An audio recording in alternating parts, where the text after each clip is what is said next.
दर्शकों नमस्कार। इस समय हम हैं चूरू से झुंझुनू रोड पर गांव चुड़ैला के पास और यहाँ पर है जेजेटी यूनिवर्सिटी। और जेजेटी यूनिवर्सिटी के साथ अभी कुछ ही समय पहले यहाँ पर शुरू किया गया RLJT हॉस्पिटल, जो कि तमाम आधुनिक सुविधाओं के साथ, सुसज्जित व्यवस्थाओं के साथ यहाँ पर अंचल के लोगों को स्वास्थ्य लाभ देने के लिए स्थापित किया गया है। और एक ट्रस्ट के तहत संचालित इस हॉस्पिटल में वो सुविधाएं हैं जो आपको जयपुर और जयपुर से भी आगे जो बड़े बड़े हॉस्पिटल्स हैं उनमें मिलती हैं। वो सुविधाएं यहाँ पर मौजूद हैं। आज एशियन टुडे के माध्यम से हम आपको वो तमाम चीज़ें, वो सुविधाएं उनसे रूबरू करवाने की कोशिश करेंगे कि यहाँ एक जंगल में इस तरह की व्यवस्था की गई है कि आपको किसी भी गंभीर परिस्थिति में यहाँ से दूर ना जाना पड़े और एक अच्छा इलाज, और गंभीर अवस्था में अगर कोई व्यक्ति यहाँ पर आता है तो उसका भी संपूर्ण इलाज यहाँ पर मिल सकेगा। तमाम बातें यहाँ हम करेंगे। यहाँ के प्रशासन से हम बात करेंगे और जो ट्रस्टी हैं, मुख्य ट्रस्टी, उनसे भी हम बातचीत करेंगे। एशियन टुडे के लिए कैमरा पर्सन रवि सैन के साथ मैं कुंज बिहारी ब्रिम्बीवाला। आइए चलते हैं।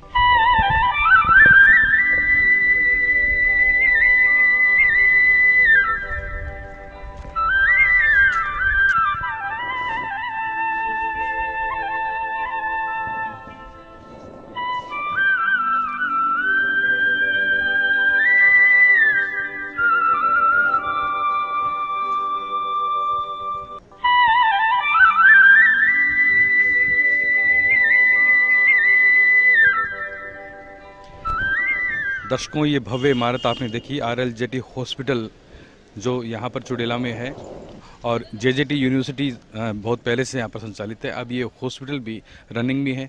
बहुत सारी सुविधाएं यहाँ पर मौजूद है। तमाम सुविधाओं से हम आपको रूबरू करवाएंगे, ये चीज़ें बताएंगे कि अपने अंचल में इस तरह का इतना बड़ा हॉस्पिटल यहाँ पर एक ट्रस्ट के द्वारा संचालित किया जा रहा है। मैडम डॉक्टर निधि यादव हमारे साथ हैं। नमस्ते मैडम, स्वागत है आपका।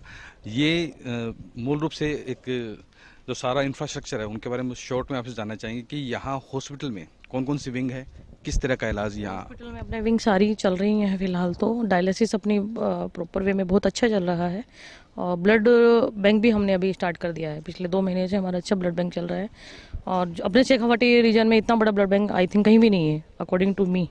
और हमारे पास में सारी विंग्स हैं, CT स्कैन है, सोनोग्राफी है, TNT, TMT, pathology, cath lab, जितना भी अपने होना चाहिए। जयपुर से बेटर है, बस लोगों को अभी इतना अवेयर नहीं है, इसलिए हमारे यहाँ पे थोड़े पेशेंट कम आ रहे हैं। बाकी अवेयर अच्छा है हमारे यहाँ पे, अच्छा स्कोप भी अच्छा है। अभी मैं आपको सारा दिखाती हूँ। आप देखिए हमारा हॉस्पिटल 250 बेड का हमारा हॉस्पिटल है। डॉक्टर्स हैं, आई का है, डेंटल का है, ऑर्थो का भी है। 5 मॉड्यूलर OT है हमारे यहाँ पे, जो अपने झुंझुनू में कहीं नहीं है। झुंझुनू जिले में हमारे ख्याल से ये बहुत महंगी मशीन है OT की। सबसे महंगी मशीन अपने हॉस्पिटल में ही है, और डायलिसिस भी जयपुर के मुकाबले में, बॉम्बे से हमारी मशीनें आई हुई हैं डायलिसिस की, बॉम्बे के मुकाबले में हमारी मशीनें सबसे बेटर है। ये आप किसी से पता कर सकते हैं, वीवो कंपनी की लगी हुई है डायलिसिस। ये जो अपने पीछे जो ये वैन है जिसमें मोबाइल यूनिट लिखा हुआ है, हेल्थ यूनिट, इसमें ये किस काम आती है? हमारे कोई भी इमरजेंसी पेशेंट आते हैं उनको हम इसी मोबाइल वैन के अंदर ही लेके आते हैं, कहीं लेके जाना होता है तो। फर्स्ट ऑफ ऑल सब तरह की सुविधाएं हैं, ऑल फैसिलिटीज इन देयर। जैसे एम्बुलेंस है उससे बढ़कर, एम्बुलेंस से बेटर है। इसमें ICU वगैरह सब है, ऑक्सीजन मास्क वगैरह, इमरजेंसी के लिए डॉक्टर्स वगैरह, ब्लड यूनिट सब है इसके अंदर सब। तो दर्शकों, आप देख पा रहे हैं यहाँ पर RJLT hospital and research centre में हम यहाँ इस वक्त मौजूद हैं। और ये इस तरह की इतनी बड़ी वैन शायद हमने तो जो चूरू ज़िले के अब तक के हॉस्पिटल देखे हैं उनमें इस तरह का एक वैन का एक जो काम में लेने का एक जो है प्रोसीजर, वो शायद हमने पहली बार देखा है। तो ये बहुत बड़े स्तर पर इस की हमने बॉम्बे से की है। बॉम्बे में ऐसा होता है तो हम झुंझुनू को बॉम्बे बनाना चाह रहे हैं। हमारी प्लानिंग यही है। आप देख रहे हैं चारों तरफ स्ट्रक्चर चल रहा है, बन रहा है। प्लानिंग हमारा बॉम्बे का ही है, कोशिश है हमारी, कर रहे हैं, शायद हो जाएगा। मैडम, ये देखिए काफ़ी ब्लॉक वाइज यहाँ पर इसको बांटा गया है पूरे हॉस्पिटल को। गायनिक वार्ड जैसे अलग है, हमारा अलग है। गायनिक वार्ड हमने अलग बना रखा है। नीचे हमारा सारा लेडीज़ के लिए, जेंट्स के लिए, इधर साइड में हमारा, राइट साइड में हमारा लेडीज़ के लिए। ऊपर हमारा ये आप देख रहे हैं, ऊपर देखो डायलिसिस लिखा है, सत्यनारायण हलवाई, ये हमारा डायलिसिस का है। उसके ऊपर अपन ने पैथोलॉजिस्ट लैब बनाई हुई है, उसके ऊपर सर कैथ लैब है, उसके ऊपर अपन एक अलग से अलग वार्ड बना रहे हैं लेडीज़ के लिए। तो ये इसी बिल्डिंग में ऑपरेशन थिएटर जो आप इसी बिल्डिंग में 5 फ्लोर हैं, 5 फ्लोर में 5 OT हैं अपने पास में, अलग अलग। तो अब अभी जो सबसे फास्ट जो एक्टिव है ब्लड बैंक के बारे में आप बताएं। सर ब्लड बैंक है हमारा सबसे फास्ट एक्टिव। हमारे पिछले 2 महीने के अंदर ब्लड बैंक ने इतना अच्छा आउटपुट दिया है सर, आप सोच भी नहीं सकते हैं। चलिए सर मैं दिखाती हूँ आपको। तो दर्शकों चलते हैं यहाँ पर ब्लड बैंक, ये पास से ब्लड बैंक है और जो डॉक्टर निधि यादव है वो हमें पूरी जानकारी यहाँ पर स्टाफ से और किस तरह से यहाँ पर काम किया जाता है उस सारी गतिविधियों से हमें अवगत करवाएगी।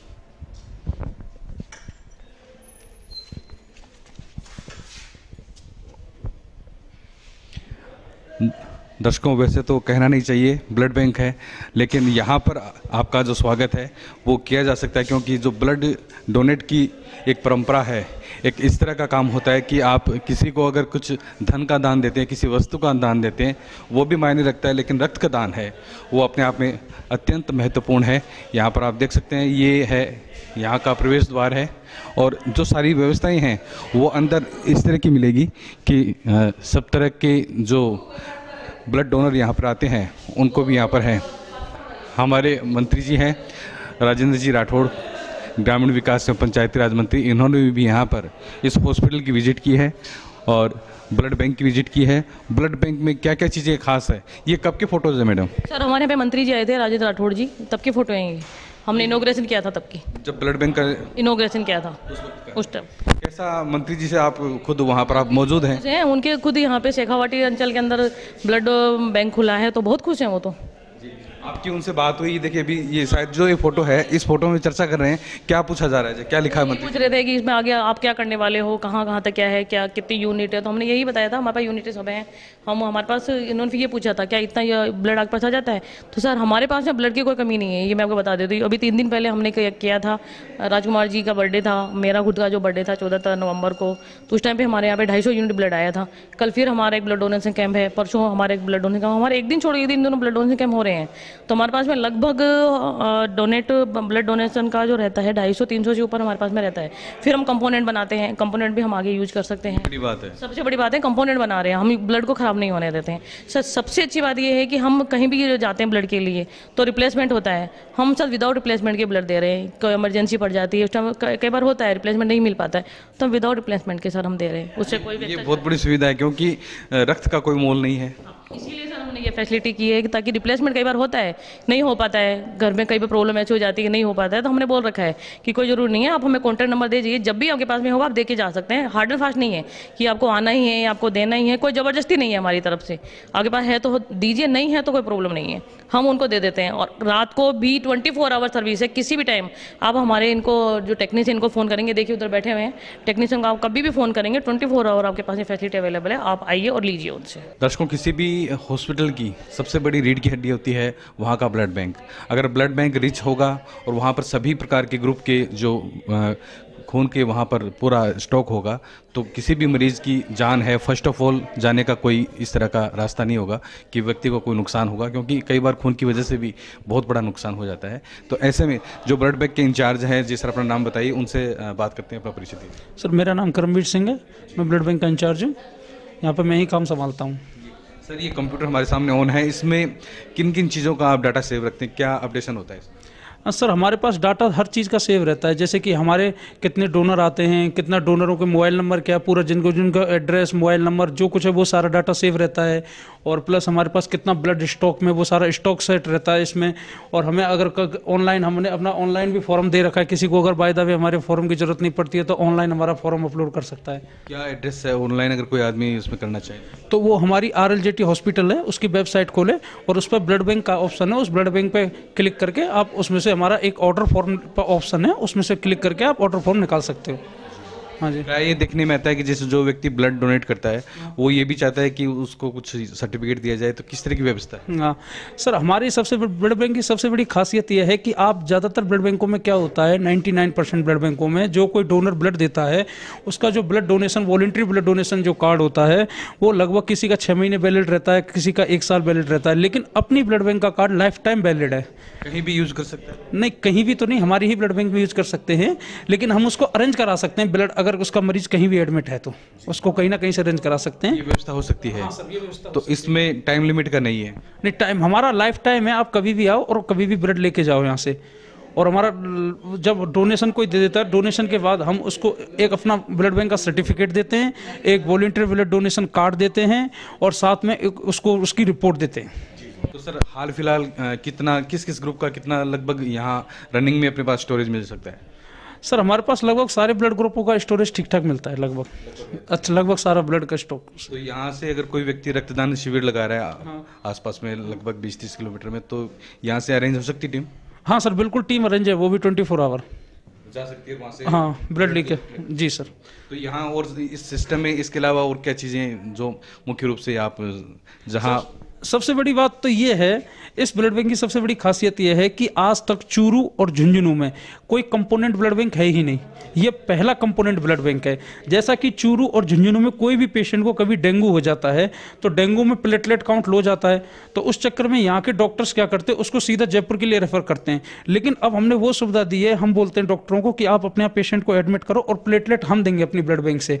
तो आज के फिलहाल में कम से कम इसी साल में हमारे 4 महीने हुए ब्लड बैंक को। 4 महीने के अंदर हमने डेंगू के इतने पेशेंट रोके जयपुर जाने से, उनको यहीं हमने फैसिलिटीज दी है, यहीं से हमने प्लेटलेट देना शुरू किया है। FFP होता है एक फ्रेश फ्रोजन प्लाज्मा, वो भी हमने दिया है यहीं से। कर्मवीर जी, आप सही कह रहे हैं कि जब डेंगू के इस बार अपने झुंझुनू जिले में बहुत ज़्यादा इस तरह की जो मामले सामने आए हैं और ऐसे में प्लेटलेट्स का एक बहुत बड़ा इश्यू होता है, तो उसमें ये जो कंपोनेंट्स आप बनाते हैं ये यहाँ पे आप जो आर्टिफिशियल क्रिएट करते हैं? नहीं सर, आर्टिफिशियल क्रिएट नहीं करते हैं, हम एक होल ब्लड लेते हैं, होल ब्लड को हम सेंट्रीफ्यूज करते हैं और सेंट्रीफ्यूज करने के बाद उसमें से प्लाज्मा अलग, प्लेटलेट अलग और ब्लड अलग, तीनों कंपोनेंटों को अलग अलग निकाल लेते हैं। और जैसे पेशेंट को जिस कंपोनेंट की रिक्वायरमेंट होती है हम उसको इशू करते हैं। ब्लड की है तो ब्लड लो, प्लाज्मा की है तो प्लाज्मा लो, प्लेटलेट की तो प्लेटलेट लो, सारी चीज़ अवेलेबल है अपने पास। चलिए, बहुत ही मॉडर्नाइज, बहुत ही आधुनिक ये ब्लड बैंक है जी। गवर्नमेंट और प्राइवेट का पहला कंपोनेंट ब्लड बैंक चूरू और झुंझुनू का, ये एकमात्र ब्लड बैंक पूरे चूरू और झुंझुनू का, दोनों। क्योंकि जब प्लेटलेट्स डाउन होते हैं वहाँ पर व्यक्ति को बहुत बड़ी दिक्कत होती है और उसको एकमात्र सहारा मिलता है कि वो प्लेटलेट्स उसको कहीं मिल जाए, तो उसको कहीं दूर भागना ना पड़े। और ये कर्मवीर जी ने बताया है कि यहाँ पर बहुत ही एडवांस ब्लड बैंक है, काफ़ी सुविधाएं। चलिए अंदर देखते हैं किस तरह का क्या सारी व्यवस्थाएं और इंतजाम आते हैं। भी हम यहाँ पर ब्लड बैंक में हैं और आप देख रहे हैं यहाँ पर ब्लड डोनेशन का जो चल रहा है, एक यूथ है वो ब्लड डोनेट कर रहे हैं। और यहाँ पर सबसे बड़ी बात यह है कि यहाँ पर ऐसा ब्लड बैंक पहली बार देखा है जहाँ पर आपको स्क्रीन पर रक्तदान के फ़ायदे बताए जाएंगे। क्योंकि जब व्यक्ति रक्तदान करता है तो उसको अपने हाथ की तरफ, अपने शरीर की ज़्यादा फिक्र रहती है कि मैं कमज़ोर हो रहा हूँ, शरीर से रक्त निकल रहा है, तो वो अगर देखता रहता है तो उसको मोटिवेशनल इस तरह का स्पीच रहता है। और ये भाई साहब यहाँ पर लेटे हुए हैं। जी सर, अपना नाम बताइए। प्रवीण गढ़वाल। प्रवीण जी, कहाँ से हैं आप? यहीं से हूँ, लोकल से ही। हाँ। तो ये रक्तदान लगभग कितनी बार दे चुके हैं आप? मैं 5-6 बार दे चुका हूँ। कैसा लग रहा है आपको? अच्छा लग रहा है। और अभी हमने एक कमेटी बनाई हुई है हमारी निधि मैडम की देखरेख में, प्रोत्साहित कर रहे हैं बच्चों को, हर 3 महीने में ब्लड दे रहे हैं सभी। निधि कोई झिझक, कोई डर नहीं? कोई डर नहीं है, बहुत अच्छा फील हो रहा है। हाँ, तो ये जो स्क्रीन यहाँ पर लगी हुई है, हमने इतने ब्लड बैंक देखे हैं, खुद ने भी रक्तदान किया है बहुत बार, तो इस स्क्रीन को देखने से क्या लगता है आपको? थोड़ा कुछ मोटिवेशन मिलता है? इस तरह मोटिवेशन मिलता है, वो ऐड चलती रहती है, वो देखते हैं, अच्छा लगता है जी। पूरी जानकारी मिल जाती है? हाँ, पूरी जानकारी। चलिए कर्मवीर जी, ये जो ब्लड का भी चल रहा है, इसमें कितना ब्लड एक व्यक्ति से लेते हैं हम? सर, ब्लड लेने का क्राइटेरिया हमारा अलग अलग होता है। जैसे कि हमारा क्राइटेरिया ऐसे होता है कि इंडिया का जो ड्रग एंड कंट्रोल का जो रूल है उसके अकॉर्डिंग इंडिया में 350 और 450 ml के बैग होते हैं। तो 350 ml का बैग हम ज़्यादातर लेडीज़ और जिनका वेट 50 kg से नीचे होता है तो उनका तो हम 350 ml ब्लड लेते हैं, और जिसका अबव 55 kg वेट रहता है उसका 450 ml बैग यूज़ करते हैं। जैसा कि इनका भी 450 ml ब्लड चल रहा है ये। तो इसमें ऑटोमेटिक अपने आप उसके बाद में रुक जाता है या फिर वेट के अनुसार लेते हैं आप? नहीं, इसमें ऑटोमेटिक हमने फंक्शन कर रखा है। जैसे ही इसका 450 ml होता है, ये अंदर से ही क्लैंप कर देता है और ब्लड को रोक देता है वहीं की वहीं। जैसे कोई भी बंदा वहाँ पे काम कर रहा है, अपना स्टाफ, तो उसको पता चल जाता है क्योंकि अलार्म देने लग जाता है कि हाँ 450 ml हो गया, आप निकाल लो जी। तो ये जो स्क्रीन है, इस स्क्रीन से यहाँ पर ये प्रोग्राम डिस्प्ले हो रहा है, इसका कितना जो यहाँ पर डोनर आते हैं उनको कितना मोटिवेशन मिलता है, किस प्रकार से लोगों को इस तरह का लाभ मिलता है? ऐसा है कि जैसे कि यहाँ के ज़्यादातर जो लोग आते हैं ग्रामीण इलाके से आते हैं, तो ग्रामीण इलाकों में क्या है, इसका ब्लड का ज़्यादा स्कोप है नहीं देने का। बहुत लोग ये समझते हैं कि ब्लड देने से मेरे को कमजोरी हो जाएगी या ब्लड देने से मेरे को ये हो जाएगा। तब हम जब वो अंदर आते हैं डोनर, तो हम उनको ऐसा मोटिवेशन वीडियोस चलाते हैं ताकि उसको ये पता चले कि हमारे ब्लड देने के भी बहुत सारे फायदे होते हैं, नुकसान नहीं है हमें, हमारे फायदे ही फायदे होते हैं। तो उसके लिए हम ब्लड मोटिवेशन वीडियो चलाते हैं ताकि डोनर उसमें उसका दिमाग थोड़ा माइंड डाइवर्ट हो जाए, और डाइवर्ट होने के साथ साथ उसका ब्लड भी आसानी से निकल जाए। जी, एक और यूनिट यहाँ पर अभी ब्लड का चल रहा है। जी, आपका नाम बताइएगा। हितेश चौधरी, हितेश, आप कहाँ से हैं? भगवतपुरा। पास के गांव से हैं, भगतपुरा। तो यहाँ ये ब्लड डोनेट करके कैसा लग रहा है आपको? अच्छा फील हो रहा है। अच्छा फील हमारे ब्लड पहले डोनेशन भी किया आपने? जी किए हैं, रेगुलर करते हैं। रेगुलर करते हैं, तभी इतना सुंदर चेहरा है। क्योंकि ये जैसा कि स्क्रीन पे दिखाया जा रहा है कि ब्लड डोनेट करते हैं तो उससे जो अपनी बॉडी है वो रिफ्रेश हो जाती है। जी हाँ, आप मानते हैं? जी मानते हैं। जी, बस आपसे पूछते हैं, ये जो ब्लड डोनेशन की जो प्रक्रिया है इसमें क्या चीज़ें जांची जाती है? मतलब उसमें हीमोग्लोबिन, वेट, क्या क्या दिखा जाता है? हाँ जी सर, सबसे पहले तो हम जो डोनर होता है उसकी स्क्रीनिंग करते हैं, उसको फॉर्म भरवाते हैं। उससे सबसे पहले उसकी बीपी चेक करते हैं, वेट चेक करते हैं उसका। 50 से ज़्यादा वेट है तो उसका वो ब्लड लेंगे। उसके बाद उसकी स्क्रीनिंग करते हैं, और स्क्रीन उसमें मतलब एचबी चेक करते हैं उसका। 12.5 से ज़्यादा है तो उसका लेंगे, नहीं वरना नहीं लेंगे, उसको नहीं लेंगे। तो ये बहुत सारे जो आते हैं डोनर उसमें वापस भी निकलते होंगे कि देने के योग्य नहीं है, क्योंकि हो सकता है कि उल्टे ये हो जाए कि आपको उस पर ब्लड देना पड़ जाए। हाँ जी सर, कई डोनर ऐसे आते हैं जो 11.5 से होते हैं, उसका हम वापस रिटर्न कर देते हैं कि उनका डोनेशन लेते नहीं हैं हम लोग। अच्छा, जो ब्लड का यूज़ किया जाता है बाद में किसी और को दिया जाता है, तो उससे पहले जांचें कितनी प्रकार की होती है? जांचें सर 5 प्रकार की होती हैं। 5 प्रकार की जांचें होती है। HIV है, HBCG है, और अपनी मलेरिया है, ये सारी जांचें की जाती है। ग्रुप भी किया जाता है उनका। चलिए, बहुत अच्छी बात है। दर्शकों, आपने देखा करमवीर जी हमारे साथ बने हुए हैं। करमवीर जी, जो कंपोनेंट की जो आपने चीज़ें बताई हैं, प्लाज्मा और जो सारी बातें यहाँ पर जो अलग है पूरे अपने इस शेखावटी अंचल के लिए बहुत बड़ी बात है, उसकी भी हम आपसे जानकारी चाहेंगे। दर्शकों, आप देख रहे हैं ब्लड के जो डोनर आते हैं, जब ब्लड डोनेट हो जाता है उसके बाद में उस खून को किस प्रकार से सहेजा जाता है, सुरक्षित रखा जाता है, उसका किस प्रकार से उपयोग किया जाता है, इन तमाम चीज़ों की जानकारी हम आपसे करवाएंगे। करमवीर जी हमारे साथ हैं। ये चीज़ें इसमें आपने लिखा है कि रिस्ट्रिक्शन एरिया, मतलब कोई भी अनऑथराइज पर्सन है वो अंदर नहीं जाए। हाँ सर, बात के लिए ये रेस्ट्रिकेटेड एरिया होता है, क्योंकि इस एरिया को हम इतना क्लीन और इतना अच्छा रखते हैं ताकि इसके अंदर बाहर का कोई भी आदमी आए तो वो क्या बैक्टीरिया के साथ आ सकता है, तो वो कंटामिनेट हो सकता है। और इसके अंदर हमारा ब्लड की पूरी प्रोसेस होती है, सारे कंपोनेंट तैयार होते हैं, क्रॉस मैच वगैरह लगते हैं। तो इसलिए हम एरिया को इसलिए रेस्ट्रिकेटेड रखते हैं कि बाहर का आदमी बाहर ही तक सीमित रहे, इसके अंदर ना। इसके अंदर केवल जो ऑथराइज एम्प्लॉयज हैं उन्हीं की, हाँ, स्टाफ वगैरह, उन्हीं की एंट्री अवेलेबल है। चलिए, आज तो हम हमारे दर्शकों की जानकारी के लिए आपके साथ चलते हैं। और देखिए, हमने यहाँ पर हमारे दर्शकों जो शूज़ हैं वो भी चेंज कर लिए हैं, और सारी चीज़ें हैं वो उनसे आपको पूरा रूबरू करवाएंगे। यहाँ पर जब ब्लड डोनेट हो जाता है, जो जिस तरह से एक निर्धारित वजन के बाद में, ब्लड पैकिंग के बाद में जब यहाँ आ जाता है, तो यहाँ पर उस खून की अलग अलग कई तरह की जांचें होती है। उन जांचों के बाद में ही और उसको आगे इस्तेमाल लिया जाता है। करमवीर जी, सबसे पहले ये जानना चाहूँगा कि किस तरह की मुख्य मुख्य जांचें यहाँ पर होती है जिसके बाद में जो ब्लड है उसको आप यूज़ करते हैं? सर, सबसे पहले जब ब्लड आता है ना, तो हम सबसे पहले ब्लड का उसका ग्रुप लगाते हैं कि इसका ब्लड ग्रुप है क्या। ब्लड ग्रुप करने के बाद ही हम उसको प्रोसीजर में आगे लेते हैं। ब्लड ग्रुप करने से पहले ये जो रूम है उसकी जांच वगैरह तो हम अगली नेक्स्ट में मैं आपको बताऊंगा। इस जो ये सीरोलॉजी है, इस सीरोलॉजी में पूरा सीरोलॉजी का काम होता है। जैसे कि किसी पेशेंट का आता है तो पेशेंट का क्रॉस मैच लगाना। अभी जैसे जो ब्लड डोनेट हुआ है उसमें ये किस तरह की जांचें अभी हुई है जैसे हाल फिलहाल? ये हमारे टेक्नीशियन ये बताएंगे जी।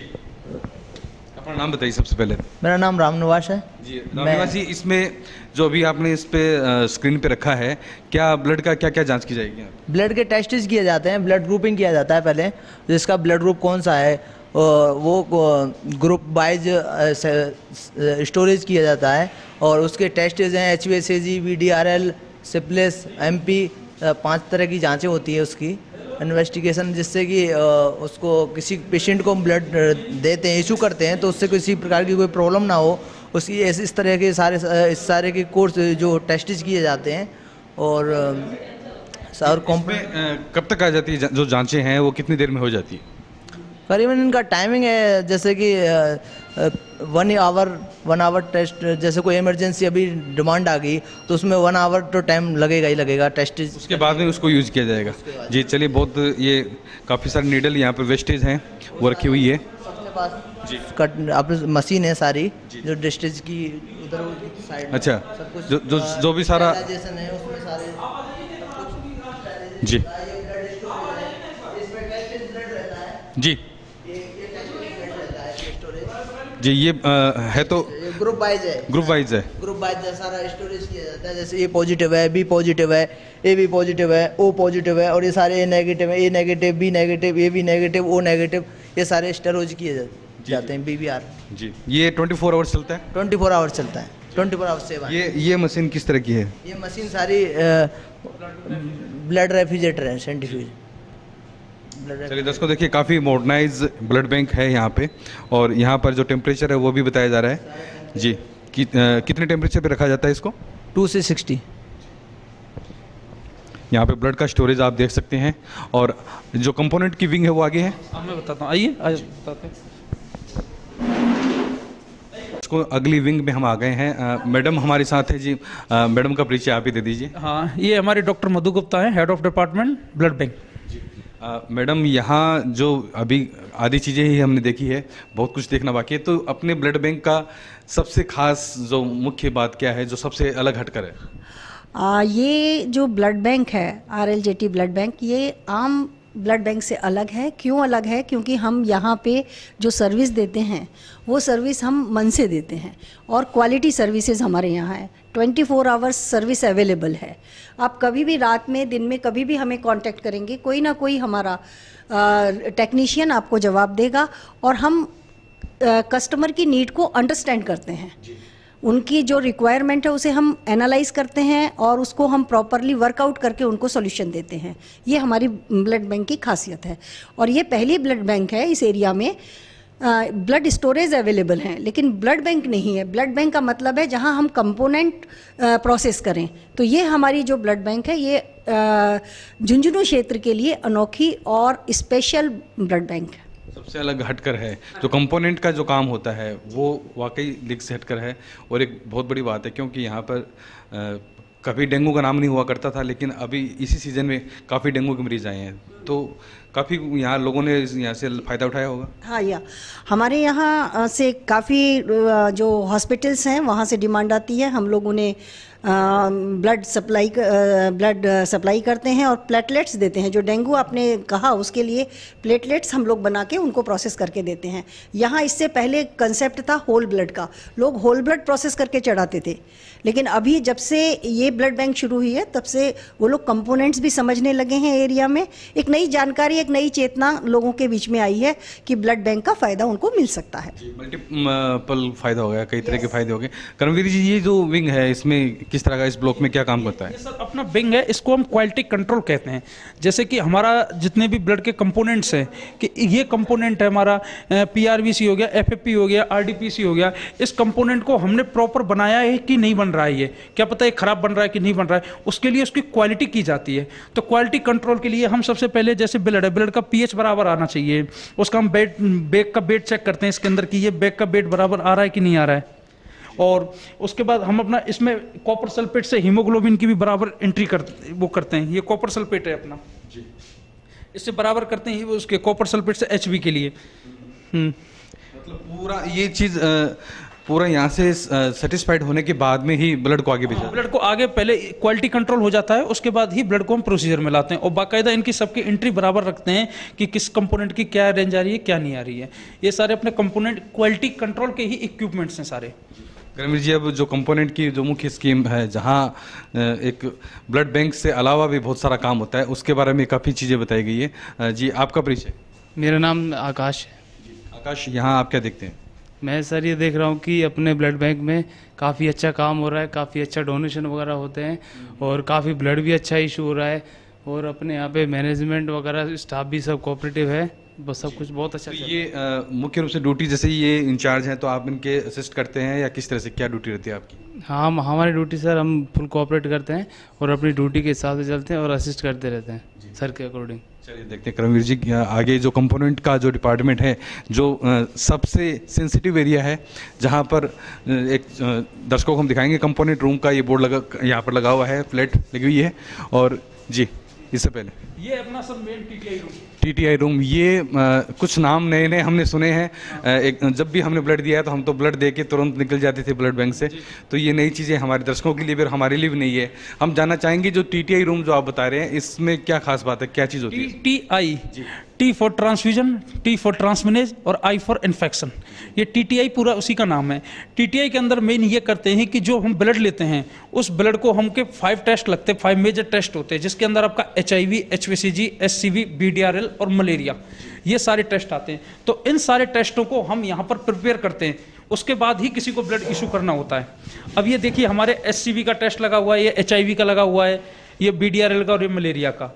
और सबसे बड़ी खास बात यह है कि हम इस झुंझुनू जिले के पहला एलाइजा टेस्ट लगा रहे हैं। ये जो मशीन है आपको ये झुंझुनू में और उसमें चूरू में जल्दी से मिलेगी नहीं, दोनों डिस्ट्रिक्टों में, क्योंकि एलाइजा इतना लेटेस्ट वो है प्रोसीजर जो जल्दी से नहीं मिलता है। हम एलाइजा से भी अपना टेस्ट लगा के कंप्लीट करते हैं। तो इसमें जो फाइनल टेस्ट सारे जाते हैं MP2 के, और जो आप VDRL बता रहे हैं, सारे टेस्ट हो जाते हैं? सारे टेस्ट इसके अंदर तो HIV, HVCG, SCV और उसके अंदर BDRL और मलेरिया, टोटल सारी जांचें यहाँ हो जाती है। एक वक्त हुआ करता था जब HIV की जांच जयपुर होके आया करती थी, ऐसा भी हमें याद आता है। चूरू के एक ब्लड बैंक में मैं खुद गया था ब्लड देने के लिए, तो जो कुछ जांचें तो वहाँ हो गई, बाकी जांचें बोले वहाँ से आएगी, उसके बाद में हम आपका ब्लड यूज़ कर पाएंगे। तो ऐसा भी था ना उस वक्त, अब काफ़ी चेंज हुआ है? नहीं, अब तो उस वक्त ऐसा था कि क्योंकि इनके पास जल्दी से कोई इक्विपमेंट अवेलेबल नहीं थे, अच्छी किट्स वगैरह यूज नहीं, लेकिन अब हमारे यहाँ ऐसा कुछ नहीं है। हमारे आजकल जो हमारी पैथोलॉजी लैब है ना, उसमें भी वो टेस्ट होते हैं जो आपके झुंझुनू में नहीं होते हैं, जिनको लोग रेफर करते हैं जयपुर के लिए। लेकिन हमारे पास वो मशीन, लेटेस्ट मशीन अवेलेबल है, जो सारे हमें कहीं जाने की जरूरत नहीं पड़ती है। हमारे पास खुद ऐसी सारी मशीन, हम सारे टेस्ट यहीं पर करते हैं। चलिए दोस्तों, ये चौथा डिपार्टमेंट इन्होंने बताया है, और आगे हम चलते हैं कंपोनेंट रूम की तरफ, जहाँ जो शायद प्लाज्मा इन सब चीज़ के यहाँ पर सेव किया जाता है। चलिए देखते हैं किस तरह का यहाँ पर है। ये बहुत रेफ्रिजरेटर टाइप में है। इनमें बनाने के जो प्लाज्मा कहाँ बनाए जाते हैं वैसे बेसिकली? सर सबसे पहले ये हमारा कंपोनेंट रूम है।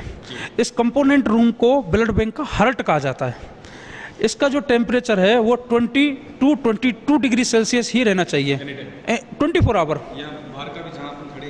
हाँ, नहीं, केवल इस कंपोनेंट रूम का ही, क्योंकि इसके लिए भी हमने एक डिजिटल मॉनिटर क्लॉक लगा रखा है, जिसका ये टेम्परेचर जिसमें शो करता है कि अभी 21.8 है, तो इसका इस रूम का टेम्परेचर 22 डिग्री सेल्सियस से ऊपर नहीं जाना चाहिए, क्योंकि ये बहुत कंपोनेंट एक ब्लड बैंक का हार्ट कहा जाता है। हाँ, इसमें जो ब्लड का यूज किया जाता है कंपोनेंट बनाने के लिए, प्लाज्मा वगैरह बनाने के लिए, तो उसमें जो कूलिंग है वो इससे ऊपर नहीं जानी चाहिए। जी जी सर, वो भी कंपोनेंट भी विदिन 6 आवर बन जाना चाहिए, नहीं तो ब्लड खराब हो जाता है। सबसे पहले कंपोनेंट बनाने के लिए सबसे पहले हम इसके अंदर उसका वेट करते हैं दोनों पे। ये अपना डबल पेन बैलेंस है, इस पर वेट करते हैं कि उन दोनों का वेट बराबर करने के बाद उसको फिर हम स्पिन देते हैं मशीन के अंदर। जी, काफ़ी कुछ नई चीज़ें हमारे दर्शकों को यहाँ पर देखने को मिल रही है। जी, इसमें ब्लड रखा जाता है? जी, इसके अंदर एक ब्लड आमने और सामने, और दोनों का बैलेंस बराबर होना चाहिए। फिर इसको हम इतना तेज़ घुमाते हैं इस राउंड पे कि इसके नीचे PRBC नीचे, बीच में प्लेटलेट, ऊपर प्लाज्मा ही प्लाज्मा। हाँ, फिर उसको जब इसमें से घुमाने के बाद उसको निकाल लेते हैं, तब इस प्लाज्मा एक्सप्रेसर के जरिए उन तीनों कंपोनेंटों को अलग अलग किया जाता है। प्लाज्मा एक्सप्रेसर यहाँ से इनकी पैकिंग होती है एक तरह से? हाँ, इनकी तीनों की अलग अलग हो जाती है, अलग अलग कैटेगरी वाइज जो चीज़ें उनकी पैकिंग हो जाती है। हाँ जी सर, और इन तीनों का जो टेम्परेचर होता है अलग अलग ही होता है। जैसे कि मैं आपको दिखाता हूँ, आइए जी। ये प्लेटलेट का टेम्परेचर 22 डिग्री होता है, 22 डिग्री एनी टाइम 24 आवर।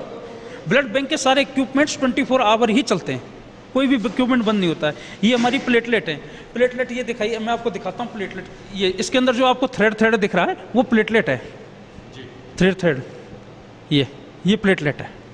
ये जो प्लेटलेट है ये बार बार आपसे पूछना चाहूँगा, ये यहीं की अपने ही ब्लड बैंक की देन है? यहाँ और भी जो लगभग सैकड़ों तो नहीं कहूँगा, लेकिन चूरू झुंझुनू में काफ़ी ब्लड बैंक है, तो उनमें भी क्या इस तरह का है या सिर्फ अपने ही है जो आप बता रहे थे? आपको एक नॉलेज में बात डाल देता हूँ, चूरू और झुंझुनू में पहली बात ब्लड बैंक है ही नहीं, सारे ब्लड स्टोरेज है, सिर्फ ब्लड स्टोरेज है? ब्लड स्टोरेज ही है। हाँ, बाकी ये जो हमारा ब्लड, ये हमारा रीजनेबल सेंटर है ब्लड बैंक, इसके अंदर सारे कंपोनेंट हैं। जी, तो ब्लड बैंक की पूरी परिभाषा क्या होती है? मतलब उसमें जो आप यूटिलाइज करते हैं बैंक का ब्लड का, उस तरह से उसी कहते हैं ब्लड बैंक, या सिर्फ वो जो चूरू और झुंझुनू में जहाँ ब्लड लिया जाता है उसे ब्लड स्टोरेज कहा जाता है? उसे ब्लड स्टोरेज में केवल आपका ब्लड लिया जाता है और दिया जाता है बस। हाँ, और हमारा जो ब्लड बैंक होता है, ब्लड बैंक एक रीजनेबल सेंटर होता है। जो ब्लड स्टोर होते हैं ना, उनमें भी ब्लड बैंक से ही जाता है। ब्लड बैंक में क्या करते हैं कि आप डोनेशन लेते हो, डोनेशन लेने के बाद उसके सारे टेस्ट लगाते हैं, टेस्ट लगाने के बाद अलग अलग उसको सेंट्रीफ्यूज करते हैं, अलग अलग कंपोनेंट बनाते हैं, वो सब चीज़ें आपके ब्लड बैंक में ही पॉसिबल है, ना कि ब्लड स्टोरेज में। तो ये सारा जो यहाँ पर प्लाज्मा का है ये, हाँ, और इसके अलावा एक और आपने बताया प्लेटलेट है सर। प्लेटलेट्स, अच्छा। हाँ, इसका भी एक नियम है, ये 24 आवर एजिटेट करना चाहिए। अच्छा, ये देखिए एजिटेट Movement। 24 घंटे, जी।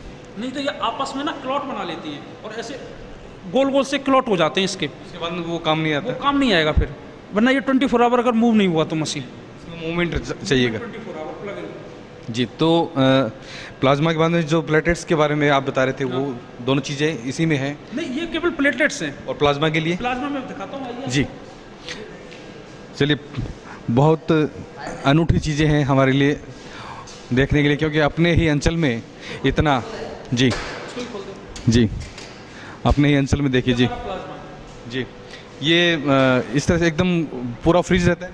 यस सर, इसका टेम्परेचर ही -80 रहता है। -80 -80 any time? Any time, 24 hour. जी सर। इसमें ये जो प्लाज्मा है वो कैसे काम लिया जाता है, मतलब किस डेंगू के अलावा कहाँ काम आता है? जैसे कोई पेशेंट क्या होते हैं कि जैसे कोई पेशेंट आग का जला हुआ होता है, बना आग से जल जाता है, या फिर किसी को सांप खा जाता है, या फिर उसको कोई भी ऐसा पर्सन ऐसा एनिमल होता है जो बाइट कर जाता है, तो उस सिचुएशन में हम प्लाज्मा ट्रांसफ्यूज करते हैं पेशेंट को। जी, ये बात है, एक जीवन दान के रूप में, और ये चीज़ें काम आएगी बहुत। जी, ये हमारा पूरा फुल वर्क है जी। और ये देखिए, इसका टेम्परेचर -80 मैंने बताया था, -76 है। -76 है। ये भी बहुत, जैसे कहते हैं ना कि अपने सियाचिन में जहाँ माइनस में रहता है, वो माइनस का टेम्परेचर यहाँ पर जी जी सर। काफ़ी यहाँ पर देखिए बर्फ़ जमी हुई है दर्शकों। ये जो प्लाज्मा की जो है काफ़ी, जी, काफ़ी बर्फ़ कूलिंग है, तो इसमें ये तभी खोला जाता है जब आप यूज़ करते हो, इसके अलावा नहीं, बंद ही रहता है सर। इसमें एक बार आपने जो बनाया उसके बाद कब तक ये सेफ रहता है? ये सर इसका अलग अलग, जैसे अब इसे -80 पर रखते हैं तो ये अपना सेव रहेगा 1 ईयर के लिए, 1 साल तक, 1 साल तक के लिए। लेकिन इसे हम -196 डिग्री सेल्सियस पर डाल सकते हैं, तो इसे हम 5 साल तक सेव कर सकते हैं। हाँ, -196। तो ये वैसे भी 1 साल तो काफ़ी वक्त, लंबा वक्त होता है। इस दौरान तो इसमें जो यहाँ से लिया भी जाता होगा, वो नया स्टोरेज भी किया जाता होगा इसमें से? हाँ सर, पर हम पहले पेशेंट को वो देते हैं जो नियर एक्सपायरी होती है। हाँ, नियर एक्सपायरी के हिसाब से निकलता रहता है और ये जाता रहता है। इस प्रोडक्ट से काफ़ी एल्बुमिन वगैरह भी बनते हैं, जो ICU पेशेंट को लगते हैं, वो प्लाज्मा से ही बनता है एल्बुमिन। उसका निर्माण कहाँ होता है? उसका अलग अलग फार्मासिस्ट की कंपनियां होती हैं, वो लेके जाती हैं प्लाज्मा, वो अपना एल्बुमिन बनाती है इससे। देखिए दर्शकों, इस हॉस्पिटल का पहला पार्ट हमने देखा, ब्लड बैंक, जो वाकई में ब्लड बैंक है। अब तक ये सही कह रहे हैं करमवीर जी, जहां हमने ब्लड डोनेट किया है वो ब्लड स्टोरेज यूनिट ही कहेंगे उसको। इस तरह का पूरा डिपार्टमेंट, अलग अलग चीज़ें, और जो प्लाज्मा और प्लेटलेट्स का जो यहाँ पर निर्माण किया जाता है, ये बहुत बड़ी बात है। मैडम, आप नियमित हमारे साथ बनी हुई है, ये जो चीज़ है, इतना बड़ा प्रोजेक्ट, यहाँ के मैनेजमेंट के कैसे आइडियाज आए कि इतने बड़े स्तर पर इसको किया जाए? सर एक्चुअली में क्या है, हमारे जो यूनिवर्सिटी की जो ओनर हैं विनोद टिब्रेवाल जी, उनकी जन्मस्थली झुंझुनू ही है। बेसिकली वो रहते बॉम्बे हैं, तो उनके जो पूर्वज हैं सभी यहीं से हैं। तो वो जब यहाँ पे आए तो उन्होंने यहाँ आके देखा कि काफ़ी सारी नीड्स हैं। अभी आपने देखा होगा, हमने यूनिवर्सिटी भी खोल रखी है। हम यहाँ पे लड़कियाँ हैं, उनको 75% फीस माफ़ में हम पढ़ा रहे हैं। लड़कों की हम 80 से अबव है, उन्हें हम फ्री में पढ़ा रहे हैं। BPL वालों को फ्री में पढ़ा रहे हैं। कोई ऐसा है, जो ओनर्स हैं, जो हमारे ट्रस्टीज़ हैं, उनका सबका यही सोचना है कि हमें झुंझुनू को आगे लेके जाना है और इंडिया के मैप के पे कहाँ इनको विराजमान करना है। चुड़ैला को कोई नहीं जानता। जानता था, आज जेजेटी यूनिवर्सिटी के नाम से चुड़ैला को सब जाने लगे हैं। और अब हमारा ब्लड आपने पूरा देखा ही है, ब्लड बैंक तो ये हमारे झुंझुनू के मैप के अंदर है। फिर हमने यहाँ पे देखा कि लोगों को ब्लड के लिए दिल्ली जाना पड़ रहा है, जयपुर जाना पड़ रहा है। फिर हमारे दिमाग में ये वाली बात है कि हमें कैसे करना चाहिए। फिर हम लोगों ने फिर ये वाला प्लान किया, पहले हॉस्पिटल का किया, उसके बाद में फिर हमने धीरे धीरे आगे डायलिसिस लाए कि डायलिसिस के लोगों को जयपुर जाना पड़ता था, फिर हम डायलिसिस लेके आए यहाँ पे। सबसे अब ये भी खास बात है अपनी कि जैसे चूरू और झुंझुनू का ये पहला ब्लड बैंक है, ऐसे ही चूरू झुंझुनू का हमारा पहला ही डायलिसिस सेंटर है। हमारा पहले डायलिसिस हमने ही स्टार्ट किया था और आज भी हम ये बोलते इसके लिए पहले लोगों को जयपुर तक जाना पड़ता तो जाना पड़ता था, फिर हम झुंझुनू लेके आए। अब झुंझुनू लाने के बाद में तो चूरू में भी आ गया है और अपने अब झुंझुनू में भी आ गए हैं। अब तो हमारे आने के बाद में अब तो काफ़ी यूनिट खुल गई, झुंझुनू में भी 2-3 यूनिट आ गई हैं। तो जब आदमी एक कहते हैं ना कि एक पहले चलना पड़ता है, फिर उसके बाद कारवा बन जाता है, लोग एक को देखकर एक इस तरह से शुरुआत करते हैं, लेकिन बीड़ा कौन उठाए, सबसे पहले रिस्क कौन ले? इतना बड़ा प्रोजेक्ट पहले जो बीड़ा उठाया है वो विनोद टिब्रेवाल जी ने उठाया था। मैं आज यूनिवर्सिटी में 11 साल से हूँ सर, विनोद टिब्रेवाल जी के साथ में। उस टाइम पे वो 1 मैन आर्मी थे और फिर सेकंड में आई थी। हम जिस टाइम पे मैंने ज्वाइनिंग करी थी तब उन्होंने मुझे यही बात बोली थी, बेटा हम 1 और 1 2 नहीं है, हम 1 और 11 हैं। और आज ये बात आपके सामने सच है, आपके सामने है। आज हम कितने लोग हैं, कितने बच्चे हैं, आपने भी ब्लड डोनेशन के लिए भी देखा। हम बच्चों को बोलेंगे हमारे पूरी हेल्प करने को तैयार है। चुड़ैला के पूरी इसको हम हेल्प करते हैं, झुंझुनू में हम पूरी हेल्प कर रहे हैं। ये नहीं हम चुड़ैला झुंझुनू ही करते हैं, कोई भी बच्चा नीडी सर के पास में जाता है तो सर उसकी हेल्प करते हैं। यहाँ तक कि कोई मरीज भी हैं, यहाँ पे डायलिसिस हो रही है, काफ़ी सारों को हम फ्री में डायलिसिस भी करवा रहे हैं जो नीडी हैं, ऑप्शन नहीं है अपने पास में कुछ भी। सेवा की भावना मुख्य है, सिर्फ सेवा की भावना है उनके दिमाग में और कुछ भी नहीं है। और अभी मैंने आपको बताया था विदाउट रिप्लेसमेंट हम दे रहे हैं, तो हम यहाँ ऐसी सबसे बड़ी बात है विदाउट रिप्लेसमेंट दे रहे हैं, ऐसी फैसिलिटी कहीं नहीं है। ये आज भी मैं आपको बोल रही हूँ, चैनल के थ्रू मैं यही बात पहुँचाना चाह रही हूँ कि कभी भी 24 आएंगे, आपने हमारी टीम को देखा है, ये आपके साथ है, एनी हाउ एनी टाइम। उसको ये जो ब्लड बैंक है ये सबके लिए खुला हुआ है, चूरू झुंझुनू सीकर कहीं का भी कोई बाशिंदा हो। और नॉर्मली अगर वो आता है तो भी ठीक है चलेगा, और अगर कहीं विकट परिस्थितियों में आता है और उसके पास कोई डोनर नहीं है बराबर में, तो भी ये एक बड़ी बात है कि यहाँ पर आपको बिना रिप्लेसमेंट के ब्लड मिलेगा। और जब आप अपनी स्वेच्छा से आपके पास उपलब्ध होगा कोई व्यक्ति ब्लड डोनर, उसके बाद में आप यहाँ ब्लड डोनेट कर सकते हैं। पूरी टीम का हम यहाँ पर आभार प्रकट करते हैं जिन्होंने सारी बातें बताई है। जी चलते चलते आप हमारे दर्शकों के लिए क्या कहना चाहेंगे? सर दर्शकों के लिए तो हम यही कहना चाहेंगे कि अगर आपके क्षेत्र में इतना बड़ा सेटअप डाला है और इतनी अच्छी सुविधा दी गई है तो आप उसका लुत्फ जरूर उठाएं अपने।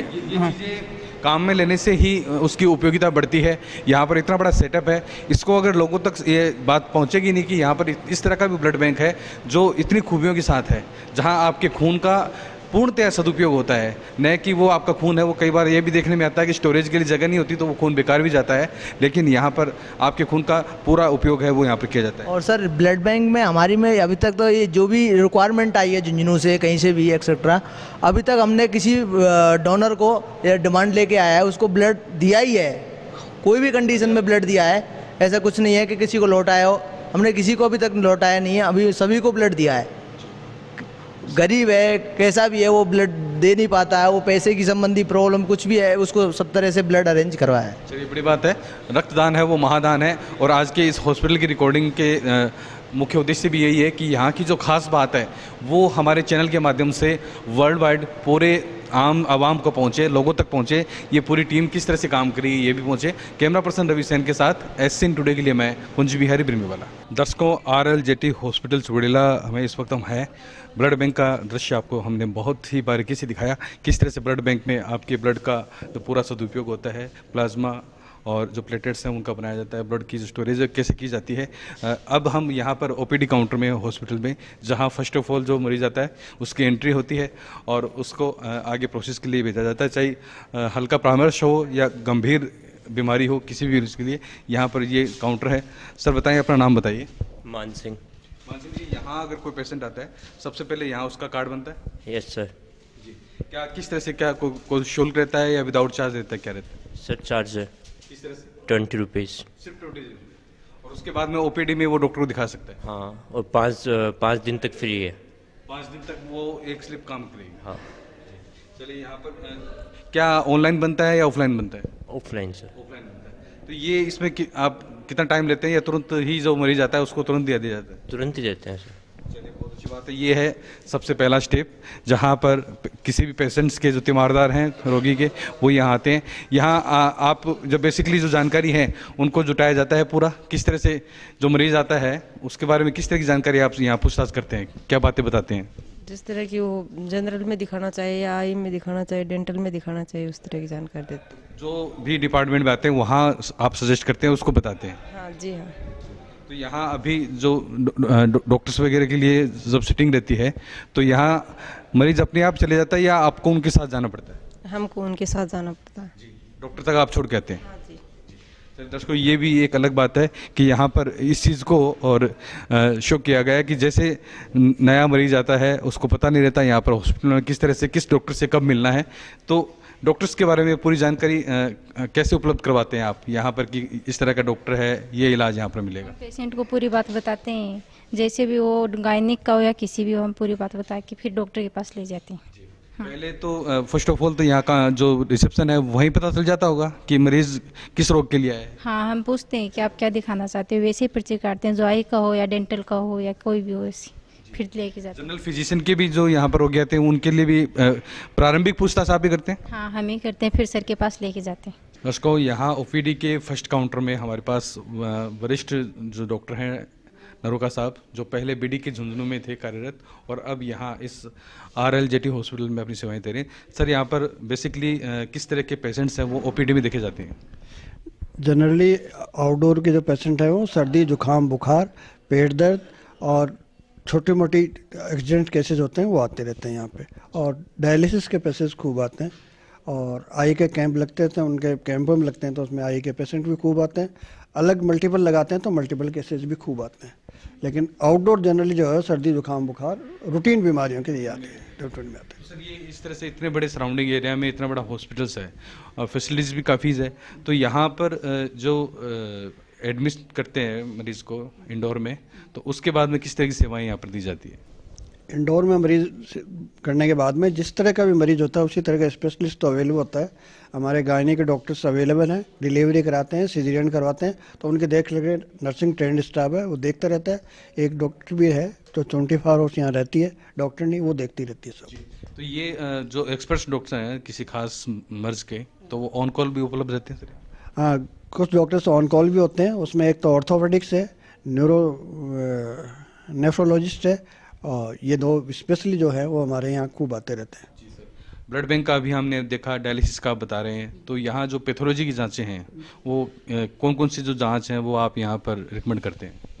पैथोलॉजी के लिए रूटीन जांच के अलावा हमारे स्पेसिफिक जांच जो है जो अभी बीडीके में थोड़ा दिन बाद में शुरू होने वाली है, जैसे vitamin B12, vitamin D, T3, T3-4 और TSH, और ये जो हैं ये अब शुरू हमारे पहले से ही हैं, चल रही हैं। और जितने भी जैसे विटामिन B12 है वो यहाँ कहीं नहीं होता था, वो हमारे यहाँ होता है। तो ये जो देखिए थायराइड के लिए T3, T4, TSH का आपने बताया, बेसिकली इसके लिए भी जो भी सैंपल्स लेते हैं लैब वाले वो जयपुर, बीकानेर यहाँ इस जगह भेजते हैं, तो यहाँ ये शुरुआत की गई है। कितने थायराइड के कितने केसेस आते हैं लगभग? थायराइड के रूटीन में केसेस तो कम आते हैं लेकिन सैंपल्स आते खूब आते हैं और पेरीफेरल से भी लोग सैंपल लेके आते हैं और यहाँ करा के लेके जाते हैं। बाहर के जो मरीज हैं वो यहाँ पर सैंपल की जांच करवाने के लिए ज़रूर आते हैं? ज़रूर आते हैं। जनरल पे जो अब तक आपने यहाँ देखा है ज्वाइन करने के बाद में, किस तरह के यहाँ कभी गंभीर परिस्थितियों में भी मरीज यहाँ पर आते हैं जिनको यहाँ पर टैकल करने के लिए पूरा यहाँ पे इंतजाम हैं? हमारे पास रहने के लिए CT स्कैन भी है यहाँ पे और TMT भी है, कैथ लैब भी हमारी है। कैथ लैब भी इनिशियल स्टेज में है, शुरू होने वाली है। कैथ लैब कंप्लीट लग चुकी है, सब सामान आ चुका है और एक बार एक कैंप लगा था जिसमें 2-3 एंजियोग्राफी की भी थी हमने, आगे भी कैंप लगा के हम एंजियोग्राफी करते रहे हैं। चलिए, बहुत अच्छी बात है। डॉक्टर नरोका साहब, बहुत बहुत धन्यवाद, इतनी एक प्राइमरी तौर पर आपने जानकारी और इतना बड़ा अनुभव कि आपने पहले गवर्नमेंट में सर्विस दी और अभी इतना बड़ा हॉस्पिटल आप संभाल रहे हैं। बातचीत के लिए बहुत बहुत धन्यवाद। थैंक यू जी। दर्शकों, बहुत बड़ा सेटअप है RLJT हॉस्पिटल में। यहाँ पर जो भामाशाह का स्वास्थ्य मार्गदर्शन है आप देख सकते हैं। यहाँ पर जो राजस्थान सरकार है उसकी एक महत्वाकांक्षी योजना है जिससे जो BPL कार्डधारी है, जो गरीब है, उनका निःशुल्क इलाज यहाँ पर किया जाता है। एक यहाँ पर इस तरह का नमूना भी दिखाया गया है कि आप इस तरह से अगर भामाशाह कार्ड अगर आप बनाते हैं, नमूना भामाशाह कार्ड, ये आप कार्ड आपको लेके आना होता है और उसके बाद में यहाँ पर आपको जो इलाज के खर्च है उसकी परवाह नहीं करनी। भामाशाह स्वास्थ्य बीमा योजना के अंतर्गत यहाँ पर एक एक भामाशाह मार्गदर्शक कक्ष भी बनाया गया है, जिसमें जो भी पेशेंट्स आते हैं उनको पूरी हेल्प की जाती है, उनके पूरे डाटा हैं वो यहाँ पर सबमिट किए जाते हैं उसके बाद में, और मरीज़ का जो इलाज है वो निःशुल्क हो पाता है। तो सबसे पहले हम आपसे जानना चाहेंगे किस तरह का काम आप यहाँ पर देखते हैं? सर यहाँ पे जैसे कोई भी पेशेंट आता है तो हम उसका फ्री ऑफ कॉस्ट इलाज करते हैं, जैसे जनरल में हो गया या फिर डेंटल में है या फिर डायलिसिस पेशेंट है, जो भी पेशेंट आ रहा है उसका फ्री ऑफ कॉस्ट इलाज होता है, कोई भी चार्ज नहीं जाता है। भामाशाह योजना है, उसका लाभ किस किस को मिल सकता है? भामाशाह योजना उसी को मिल सकता है जिसका BPL कार्ड हो और जो चयनित में आता हो और उसको 2 रुपये किलो गेहूँ मिल रही हो। खाद्य सुरक्षा से उसका कार्ड कनेक्ट होना चाहिए, खाद्य सुरक्षा से कनेक्ट जिसका कार्ड होगा उसी को भामाशाह का फ़ायदा मिलेगा, अन्यथा नहीं मिलेगा। जो पात्र व्यक्ति है तो उसको क्या 1 रुपये भी यहाँ देना नहीं पड़ता, सारा इलाज निःशुल्क है? सारा बिल्कुल इलाज निःशुल्क है, उसमें 3,30,000 रुपये आते हैं। और जिसको गंभीर बीमारी है और गंभीर जैसे हमारे पास डायलिसिस के पेशेंट आ रहे हैं कंटिन्यू, हम उसका 1.5 साल से फ्री ऑफ कॉस्ट इलाज कर रहे हैं, कोई भी चार्ज हम उनसे नहीं ले रहे, उनका बिल्कुल फ्री इलाज हो रहा है, उसमें कोई दिक्कत नहीं है। तो ये जो ऑनलाइन आपका पूरा यहाँ पर सब पूरा सेंटर है, तो किस तरह से जो भामाशाह कार्ड के जो नंबर डालते हैं वो नंबर डालते ही पूरी जानकारी उपलब्ध हो जाती है? भामाशाह का नंबर डालते ही पूरी भामाशाह कार्ड की जानकारी हो जाती है कि वो ऑनलाइन है कि नहीं है। अगर ऑनलाइन है तो हम पोस्ट पेशेंट की फ़ोटो, आधार कार्ड, राशन कार्ड वगैरह लेते हैं, फिर उसका जो भी ऑनलाइन सबमिट करना होता है पूरा डाटा ऑनलाइन सबमिट करके हमें फाइल भेजनी पड़ती है। वीकली वेरीफाई भी करते हैं या जो यहाँ पर जो गवर्नमेंट की साइट है पूरा ऑनलाइन डाटा सबमिट होता है। और हाँ, जैसे पेशेंट को जनरल डिलीवरी में आ गया, सिजेरियन डिलीवरी है तो हम डिलीवरी का पैकेज लगाएंगे, उसका बेड साइड फ़ोटो लेंगे, जितने नोट्स है वो नोट्स डालेंगे, ब्लड का है तो ब्लड डालेंगे, तो उसका बिल्कुल फ्री ऑफ कॉस्ट इलाज होता है। जितना भी 10,000 है 20,000 है, पेशेंट से 1 पैसा भी नहीं लेंगे।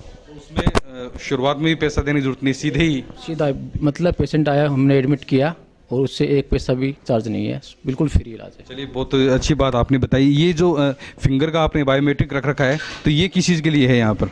ये जो जैसे पेशेंट आता है हम उसका फिंगर एक्सेप्ट करते हैं आधार से, अगर उसका फिंगर एक्सेप्ट हो गया तो हमारे पास यहाँ पे TID ट्रांजैक्शन ID जनरेट होती है, उस ट्रांजैक्शन ID के तहत हम आगे की कार्रवाई करते हैं।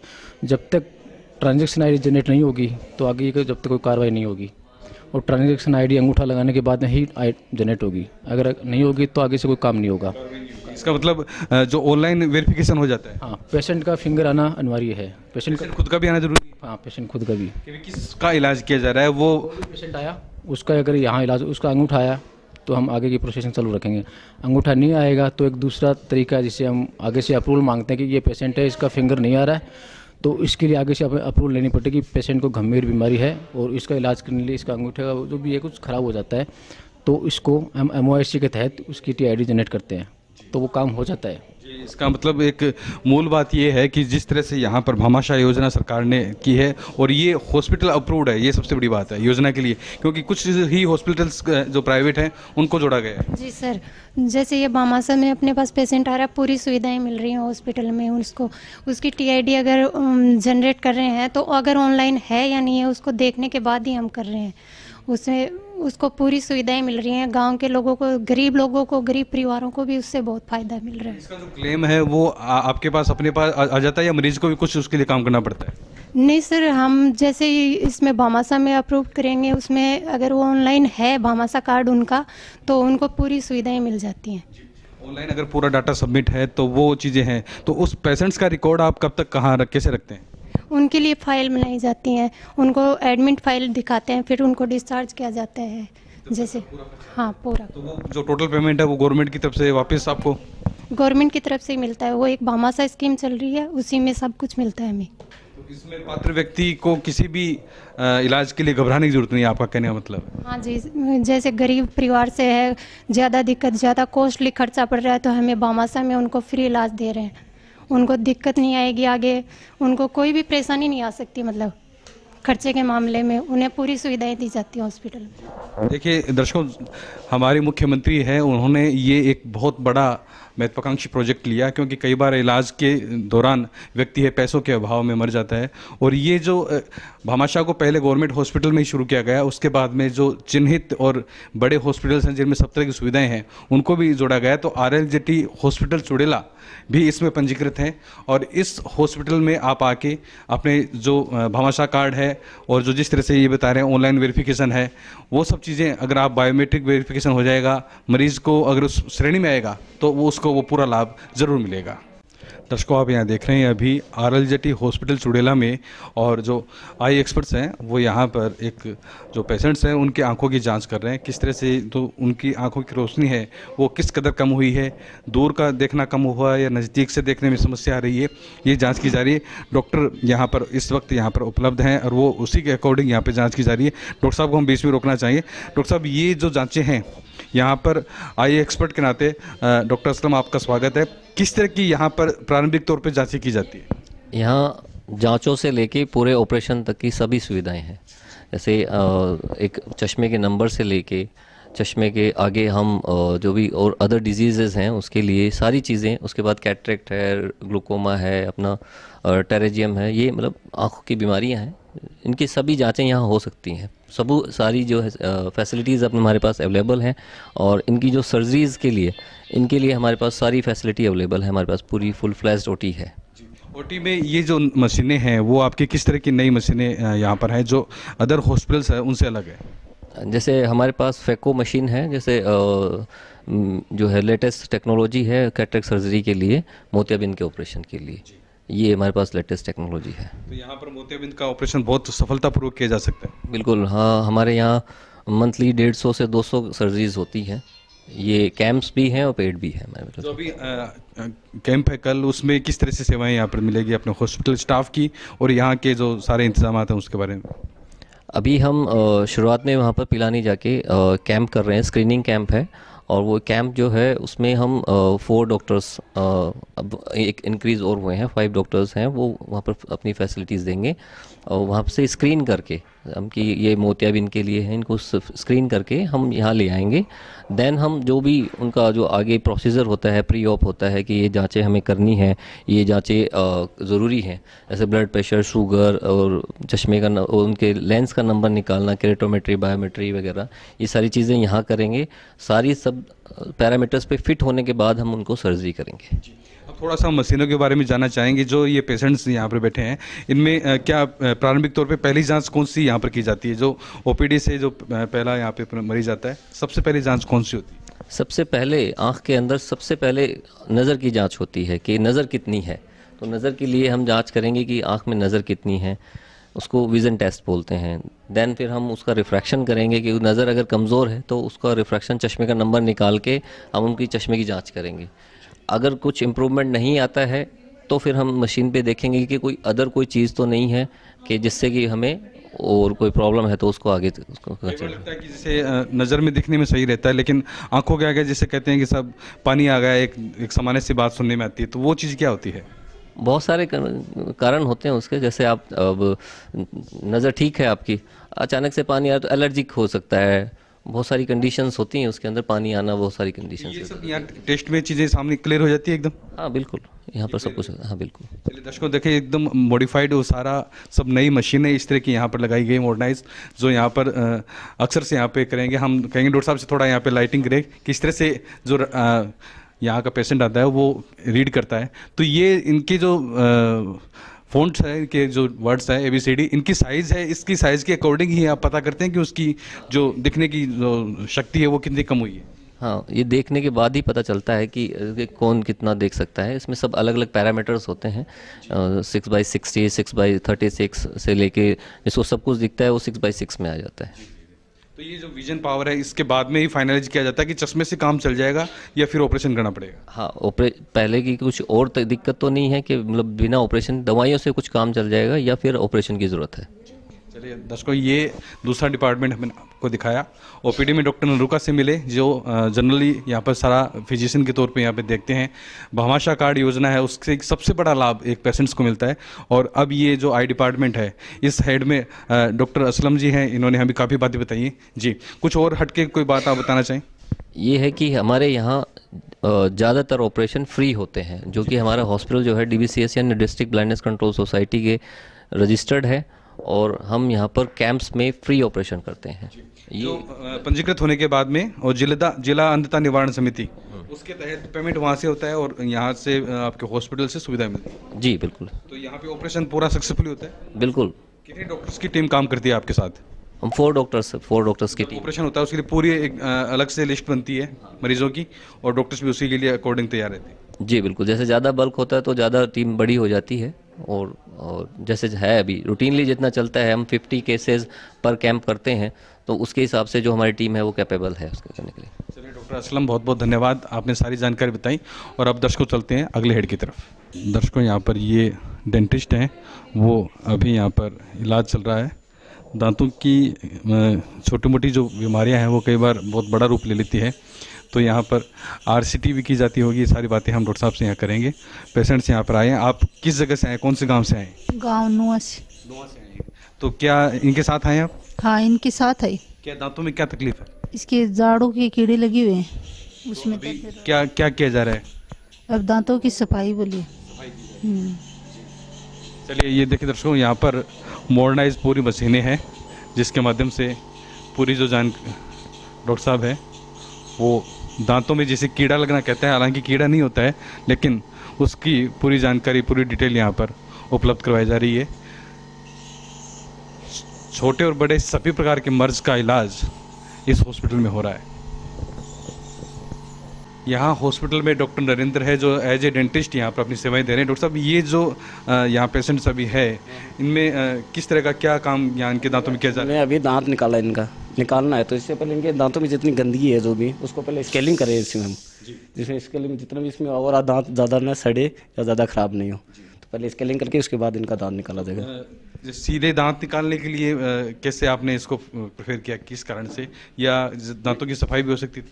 दांतों की सफाई तो करना ज़रूरी था, क्योंकि दांत अंदर से पूरी तरह सड़ चुके हैं, तो उनकी ज़्यादा स्केलिंग करेंगे तो आगे के लिए इनके लिए फ़ायदा रहेगा।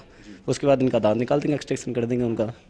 एक RCT शब्द हमने सुना है, रूट कैनाल ट्रीटमेंट होता है। उसमें वो कौन सी स्टेज होती है जब जो पेशेंट है उसको किया जाता है? वो तब होता है जब दांत थोड़ा ख़राब हो जाता है, मतलब जिसको आम भाषा में बोलते हैं कि कीड़ा लगना। अगर उसको मतलब लोगों को समझाने, उसको कीड़ा ही बोला जाता है। उसमें क्या है, रूट ख़राब हो जाती है पेशेंट की, तो पेशेंट को हम पहले रूट के लिए RCT के लिए उसको बोलते हैं कि पहले आप अगर दांत बचाना चाहो तो पहले RCT चालू करो। इसमें हम RCT में 3 शिफ्ट में बुलाते हैं। फर्स्ट शिफ्ट में हम RCT ओपन करते हैं, फिर उसके अंदर उसको साफ़ करके दूसरी स्टेप में उसको साफ़ करते हैं, तीसरी में उसको ऊपर से कटिंग करके उस पर कैप लगा देते हैं, जिसमें उसको परमानेंट हो जाता है। कैप लगाने के बाद जैसे दांत पहले स्थिति में होता है उस तरह से उसके अकॉर्डिंग हो जाता है। इसीलिए हमने क्या किया कि हमारे हॉस्पिटल के अंदर हमने डेंटल लैब लगाई है, जो यहाँ पे हमने 32 भी यहीं बनती हैं, RPD भी यहीं बनती हैं, मेटल कैप भी यहीं बनती है और सेरामिक कैप भी यहीं बनती हैं, जिससे पेशेंट को हम जल्दी से जल्दी, जैसे RCT हो गई, दूसरे दिन को दांत लगा देते हैं। यहाँ पे सारे हमारे डेंटल लैब भी यहीं हमारे हॉस्पिटल के अंदर है, जिसमें जो आपका यहाँ पर हॉस्पिटल का जो ये पार्ट है, इसमें कौन कौन सी फैसिलिटीज़ है RCT के अलावा? RCT के अलावा हमने जैसे संडे को ना ज़्यादातर डॉक्टर विजिट को बुलाते हैं जयपुर से, जैसे इम्प्लांट का भी आता है, प्रोस्थोडोंटिस्ट भी आते हैं, जैसे 32 हैं उनके बॉर्डर मोल्डिंग्स वगैरह, उनके लिए हम प्रोस्ट के डॉक्टर्स हैं, डॉक्टर दीपक मेला, doctor Tony Pal Singh, doctor अभिषेक दिल्ली से भी आते हैं, वो बच्चों के पीडियोडोंटिस्ट हैं। इस तरह से हमने यहाँ इनकी एक शाखा झुंझुनू में खोली है, उसमें हमने डॉक्टर ममता कुमावत को बैठा रखा है यहाँ पे। इसके साथ हमने डेंटल का डिपो खोला, जो शेखावाटी का पहला डेंटल डिपो है, जो हमारी ही हॉस्पिटल के अंदर है। उस डिपो में क्या रहता है, क्या खास बात? मटेरियल्स होते हैं, जैसे पेशेंट के लिए हमने पूरे शेखावाट के डॉक्टर्स को जो भी मटेरियल चाहिए, जैसे पेशेंट को इलाज करने के लिए जो मटेरियल चाहिए वो हमें यहाँ उपलब्ध कराते हैं। डॉक्टर हमें ऑर्डर देते हैं, हम उनको पास उपलब्ध करा देते हैं। तो ये सेवा हमने यहाँ चालू कर रही है, dental clinic, dental lab plus dental depot, तीनों चीज़। तो ये यहाँ पर फर्स्ट ऑफ ऑल जब मरीज रजिस्टर्ड होकर आता है OPD में, तो सीधे यहाँ चार्ज लिया जाता है या काउंटर पे ही पे होता है? पहले तो वहाँ से सिर्फ फीस जो तो होती है, उसके बाद हम पेशेंट को बताते हैं ट्रीटमेंट के बारे में, भैया आपके पास ये ट्रीटमेंट होगा, ये जितनी हम रियायत कर सकते हैं उतनी हम उनके रियायत कर देते हैं, पेशेंट को सेटिस्फाइड करते हैं, उसके बाद ट्रीटमेंट चालू करते हैं। ट्रीटमेंट जैसे RCT हो गई तो उनके जो चार्जेस हम 3 बार आएंगे तो शिफ्ट बाई शिफ्ट से लेते हैं। ये नहीं कि आप एक ही बार में हमें दे के जाओ, अपने तरीके से देखे जाओ जिस हिसाब से सूटेबल करते हैं, सुविधा के अनुसार। डॉक्टर साहब, मूल बात एक कहेंगे कि दांतों से संबंधित कोई भी अगर रोग है तो उसका निदान यहाँ संभव है? बिल्कुल सर, किसी भी प्रकार का हो, जैसे किसी टेढ़े मेढ़े दांत हो तो उनके भी डॉक्टर बुलाते हैं हम यहाँ विजिट के लिए। मतलब विजिट के लिए हमने 7 फिक्स रहता है, 7-8 डॉक्टर हमने अपॉइंट कराएगी हमारे डेंटल क्लिनिक के लिए। जैसे रेगुलर हम हैं, दूसरों के लिए ममता कुमावत है, प्रोस्थोडोंटिस्ट दीपक मेला है, BD से हमारे डॉक्टर टोनी पाल सिंह है, और भी हैं एक दिल्ली के हैं पीडियोडोंटिस्ट डॉक्टर अभिषेक। हिसाब से हमने डॉक्टर अपॉइंट करे, जिस हिसाब से पेशेंट होता है उसी हिसाब से डॉक्टर को जितना हम कर सकते हैं उतना करते हैं, बच्चे और डॉक्टर से करते हैं। जो एक जनरल जो ट्रीटमेंट है वो आपके द्वारा इजीली कर दिया जाता है? इजीली किया जाता है सर। आरसीटी भी आप कर देते हैं? हाँ, आरसीटी भी कर लेते हैं सर। चलिए देखिए, आरसीटी भी मरीज़ के लिए करवाना कई बार बहुत ज़रूरी हो जाता है, उसके बाद में उसके दांतों को आराम मिलता है। जो अपना RSLT हॉस्पिटल है उसमें ये जो चीज़ें हम आपको दिखाने का उद्देश्य यही है कि अपने अंचल में ये सुविधाएं उपलब्ध है, ज़रूरत है वक्त पड़ने पर उनका फ़ायदा हम उठाएं। कैमरा पर्सन रवि सेन के साथ SCN टुडे के लिए मैं कुंज बिहारी ब्रिमीवाला। दर्शकों, जब किसी भी हॉस्पिटल या किसी भी संस्थान में जाते हैं तो कुछ ऐसे व्यक्ति भी होते हैं जो मल्टीपर्पज़ होते हैं और उनके द्वारा ही कुछ ऐसे काम किए जाते हैं जो अदर्स नहीं कर सकते। उनमें परिचारक भी कह सकते हैं, उन्हें केयर टेकर भी कह सकते हैं, उन्हें अटेंडेंट भी कह सकते हैं। तो आप यहाँ पर हमें मिले हो इस वक्त यहाँ गैलरी में। यहाँ पहले तो अपना नाम बताइए और फिर ये बताइए यहाँ कौन कौन सी ड्यूटीज़ आपके पास है? मेरा नाम पीयूष कुमार है सर। मैं टोटल काम देखता हूँ, OT से लेके और नीचे जो पेशेंट आते हैं उनको खाना पीना सब कुछ, कम्बल वम्बल सब पूरा ना देखता हूँ सर। हॉस्पिटल में जो OPD से लेके इंडोर में जब मरीज भर्ती होता है तो वहाँ तक भी पूरी फैसिलिटीज़ का सारा आप देखते हैं? जी सर, पूरा पर मैं देखता हूँ सर।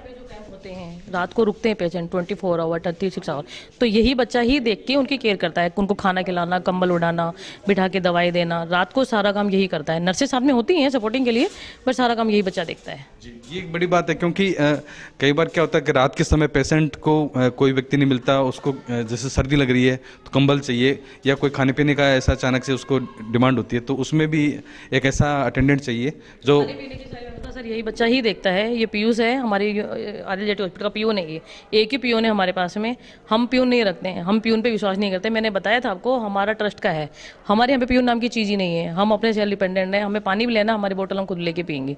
बट पेशेंटों के लिए तो आपको पता है रखना पड़ेगा, सिर्फ उसी काम के लिए इसको रखा गया है और यही काम देखता है। कैसा लगता है यहाँ कितने समय से आप काम कर रहे हैं? मेरे को 2 साल हो गई सर यहाँ। अच्छा फील कर रहे हैं? अच्छा फील कर रहे हैं सर। क्योंकि देखिए आपकी एक यहाँ पर जीविका का साधन है, आपको तनख्वाह मिल रही है, साथ में यहाँ पर आपको मरीजों की सेवा करने का मौका मिल रहा है, ये बहुत बड़ा फायदा है। जी, और मेरे को बहुत कुछ सीखने के लिए भी मिलता है सर। चलिए दर्शकों, देखिए यहाँ पर स्टाफ है वो ही एक पूरे सिस्टम की रीढ़ की हड्डी होती है, क्योंकि स्टाफ अगर अच्छा सर्विस अच्छा काम नहीं देंगे तो वो जब सारी चीज़ें लोगों के बीच में जाएगी कि जैसे डॉक्टर ने तो अपना इलाज कर दिया लेकिन उसके बाद में हमारी देखभाल नहीं हुई, तो मिस्टर पीयूष है वो यहाँ पर अटेंडेंट के रूप में आपको मिलेंगे और वो पूरी चीज़ें यहाँ आपसे बातचीत भी करेंगे, आपको देखेंगे, जो भी तकलीफ होगी उसको जब मरीज आते हैं तो किस तरह की डिमांड करते हैं आपसे, क्या चीज़ कमी बताते हैं कि ये चीज़ हमें चाहिए, किस तरह की, जैसे खाने पीने के लिए या कंबल कपड़े के लिए, किस तरह से? कंबल के लिए, कपड़े के लिए बोलते हैं सर। तो वो तो वैसे भी रहते हैं, पर फिर भी आप जो मरीज़ है वो कैसे बुलाता है आपको यहाँ पर, रिंग करके या क्या, या आप वहाँ मौजूद रहते हैं, कैसे रहता है? रिंग करके। और साथ में बराबर आप रूटीन चेकअप के हिसाब से? हाँ, रूटीन चेकअप कल चलता रहता है, हर 10 मिनट हर 15 मिनट से। जी चलिए, अच्छी बात है दर्शकों, ये एक अलग बात है। और अब डॉक्टर निधि हमारे साथ है। मैडम, जो ऑपरेशन थिएटर में अपने यहाँ जो फैसिलिटीज़ हैं उनमें किस किस तरह का जो आइटम्स हैं वो यहाँ पर जो हमारे क्षेत्र के जो मरीज़ आते हैं उनको यहाँ पर लाभ मिल सकता है, उस चीज़ का वो हम जानना चाहेंगे, क्योंकि आपने बताया कि जो OT की मशीनें हैं वो यहाँ अदर जो बड़े हॉस्पिटल्स हैं उनके टक्कर की है, उनके मुकाबले की है, तो वो हम जानना चाहेंगे। सर ये हमारे आई स्पेशलिस्ट हैं यूनिवर्सिटी हॉस्पिटल के, RLJT हॉस्पिटल के। आपको मशीनों के बारे में सर ये बताएंगे, क्योंकि मैं इस फील्ड की नहीं हूँ तो मेरे को ज़्यादा नॉलेज नहीं। जी। चलिए, जो ऑपरेशन थिएटर में फ़िलहाल यहाँ पर अभी किस तरह की मशीनें लगी हुई है वो हम आपसे जानना चाहेंगे शॉर्ट में। सर सारी की सारी लेटेस्ट मॉडल, लेटेस्ट मशीनें, जो मल्टीपल जो होती है मशीनें हम वही मंगवाते हैं। जो चांसलर सर हमसे बोलते हैं कि जैसे मुझे किसी चीज़ की क्राइसिस है, मुझे कोई मशीन मंगवानी है, तो हमारे जो चेयरपर्सन है वो लेटेस्ट ही मंगवाते हैं। जैसे हमने फेको मंगवाई तो वो लेटेस्ट आई, FSME की लेटेस्ट मशीन है ना। अगर हमें CT स्कैन के लिए या फिर किसी भी चीज़ के लिए अगर कुछ मंगाना है, जैसे मोस्ट प्रॉब्ली आप देखेंगे तो G के प्रोडक्ट मिलेंगे, आप उसको नेट में सर्च मारें, आप कहीं पे भी देखें तो बेस्ट मिलेगी आपको।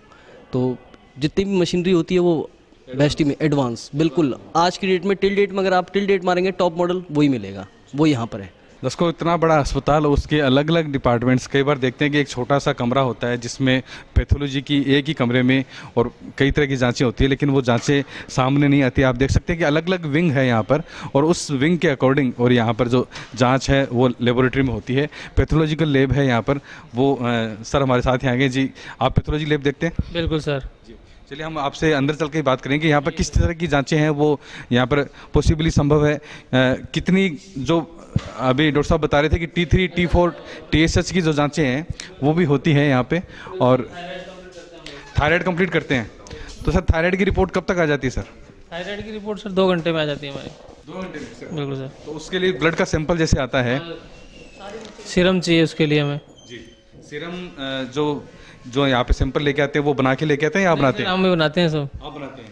हाँ। ब्लड का सैंपल आने के बाद सीरम बनाते हैं? बिल्कुल सर, सीरम उसके बाद जांच होती से बिल्कुल सर, सब कुछ यही होता है। तो ये जो हमारे थायराइड पास के लिए कौन सी जांच की मशीन हाँ है? जी?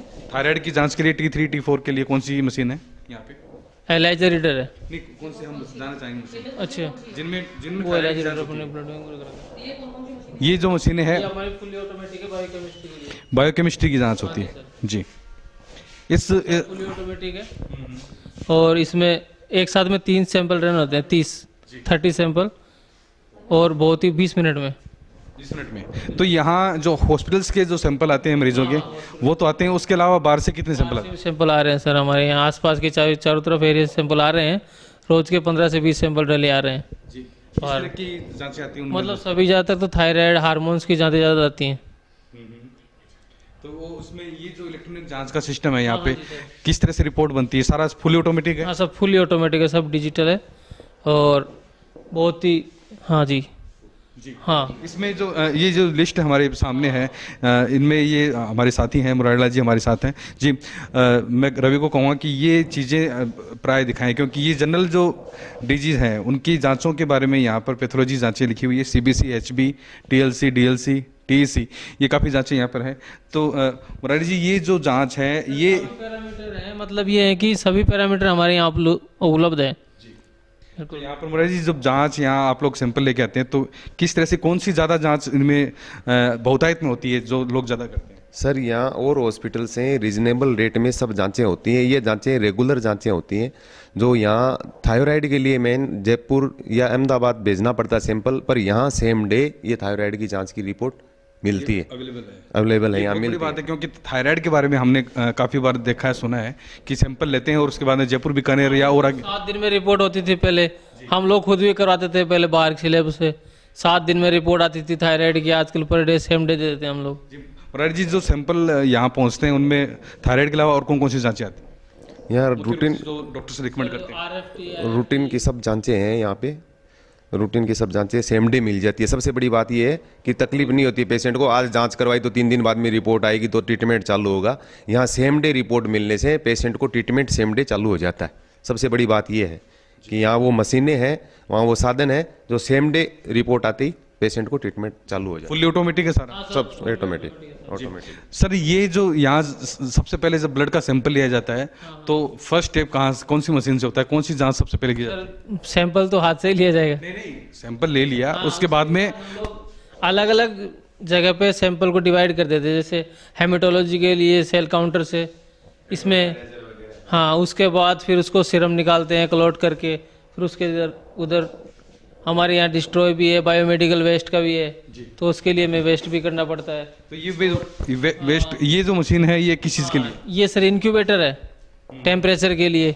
सैंपल को कई बार टेम्परेचर में रखना पड़ता है, प्रिजर्व करने के लिए। हाँ बिल्कुल सर, ताकि उसका जो पावर है वो बना रहे, उसकी क्वालिटी खराब ना। हाँ, क्वालिटी के लिए।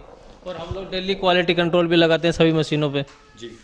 तो इन मशीनों के हिसाब से जो जांचें आती हैं उन जांचों की रिपोर्ट एकदम एक्यूरेट होती है? बिल्कुल सर, हम लोग रिपोर्ट करवाते हैं पूरा। हाँ जी बिल्कुल। कहीं उसको पैरेलल में कोई चेक करवाने की आवश्यकता नहीं किसी भी व्यक्ति को? कई बार क्या होता है खुद क्वालिटी कंट्रोल लगाते हैं रोज जी। हम लोग खुद क्वालिटी कंट्रोल लगाते हैं डेली, तो बिल्कुल हो ही जाता है। अगर ऐसा लगे तो हम लोग इंजीनियर की हेल्प भी लेते हैं। मुरारी जी कई बार थायराइड की जो समस्या होती है किसी भी पेशेंट में, वो उसके पूरे बॉडी को प्रभावित करती है। किसी भी जो बीमारी है उसको ठीक करने में भी थायराइड का बहुत बड़ा रोल रहता है। तो थायराइड की जो सैंपल आते हैं उसकी जो जांच है वो कितने मायने रखती है यहाँ की, जो क्योंकि पूरा डिजिटल है और अपने अंचल में पहली बार इस तरह की जाँच हो रही है? थायराइड की जाँच एक्चुअल में करेक्ट होनी चाहिए, नहीं तो उसमें पेशेंट को दिक्कत भी हो सकती है। थायराइड की जांच अगर करेक्ट नहीं होती है तो पेशेंट को गलत ट्रीटमेंट भी लग सकता है। थायराइड में कई बार क्या होता है सिम्टम्स से भी पता चलता है। थायरोक्सिन हार्मोन्स बनाती है, थायराइड ग्रंथि होती है वो थायरोक्सिन हार्मोन्स बनाती है, तो उससे पता चलता है या तो शरीर उसका ज़्यादा ज़रूरत से ज़्यादा बढ़ता है, या शरीर ज़्यादा दुबला होता है, या शरीर पे उसके बाल अनावश्यक होते हैं जिसकी ज़रूरत नहीं होती है उससे ज़्यादा। तो उसे सिम्टम्स देख के डॉक्टर थायराइड की जांच करवाते हैं। अक्सर ये जांच अगर सही नहीं आएगी, करेक्ट नहीं आएगी, तो पेशेंट को इससे नुकसान भी हो सकता है। ये घटता बढ़ता भी रहता है। पेशेंट को इसमें ट्रीटमेंट देते हैं डॉक्टर्स, तो हर 2 महीने 3 महीने में ये जांच करवानी पड़ती है। कई बार गिर जाती है, कई बार बढ़ जाती है। ये शुगर की तरह ही होती है। तो थायराइड निधि मैडम, आप जब थायराइड से पीड़ित थे तो कैसे इलाज हुआ, क्या कौन सी? मुझे पता नहीं चला, ऑटोमेटिक मेरा वेट पुट ऑन होने लगा, तो मुझे टेंशन हुई क्या हुआ, तो मैंने थायराइड कराया तो आ गया थायराइड। आने के बाद में फिर डॉक्टर ने मुझे टेबलेट बताई, थायरोक्स 50 mg थी, धीरे धीरे उन्होंने मेरी बढ़ा दी। फिर मैंने यहाँ पे आई तो ये हमारा जो टेक्नीशियन है इसने मुझे बोला कि मैडम आपको थायराइड नहीं है। मैंने कहा हो ही नहीं सकता। इन्होंने मेरी जाँच करी, जाँच करने के बाद में वास्तव में मेरे को थायराइड नहीं था। फिर इन्होंने मेरी परसों फिर दोबारा जांच करी है, मेरे को थायराइड हमेशा परमानेंटली खत्म हो गया है।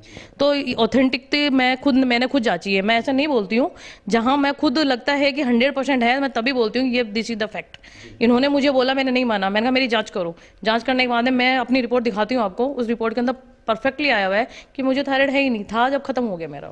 थायराइड में जो T3, T4 और TSH 3 सेक्शन है, तो जो सबसे इफेक्टिव चीज कहाँ देखी जाती है तीनों में से, कि कौन सा ज्यादा? देखिए सर, ये तो आपको डॉक्टर ज्यादा बता सकते हैं। नहीं, जैसे आप उसमें देते हैं मिनिमम मैक्सिमम की जो रिपोर्ट देते हैं। मुरारी जी, आप तो बहुत बार सैंपल कलेक्ट करते हैं, तो सैंपल जब कलेक्ट, आप डॉक्टर ने सैंपल लिखा, आपने मरीज का सैंपल लिया, तो जब रिपोर्ट आती है तो कई बार जैसे मैं मरीज हूँ, मैंने पूछ लिया कि बताइए इसमें फर्स्ट ऑफ ऑल किस तरह से थायराइड है, कम है ज़्यादा, तो क्या एक क्राइटेरिया रहता है जिसके बाद में व्यक्ति वो थायराइड को आगे दवाई के रूप में ले? नहीं, इसकी रेंज होती है, जिसे बीपी शुगर सब डिजीज की रेंज होती है, वैसे इसकी भी रेंज होती है, नॉर्मल रेंज होती है। उससे पता चलता है एक थायराइड, एक तो खाली TSH होता है, एक T3, T4, TSH फुल होती है, तो उससे ये हार्मोन्स का पता चलता है कि इसका बढ़ा हुआ है, कितना बढ़ा हुआ, उस हिसाब से ही ट्रीटमेंट दिया जाता है, उस हिसाब से ही टेबलेट चालू होती है।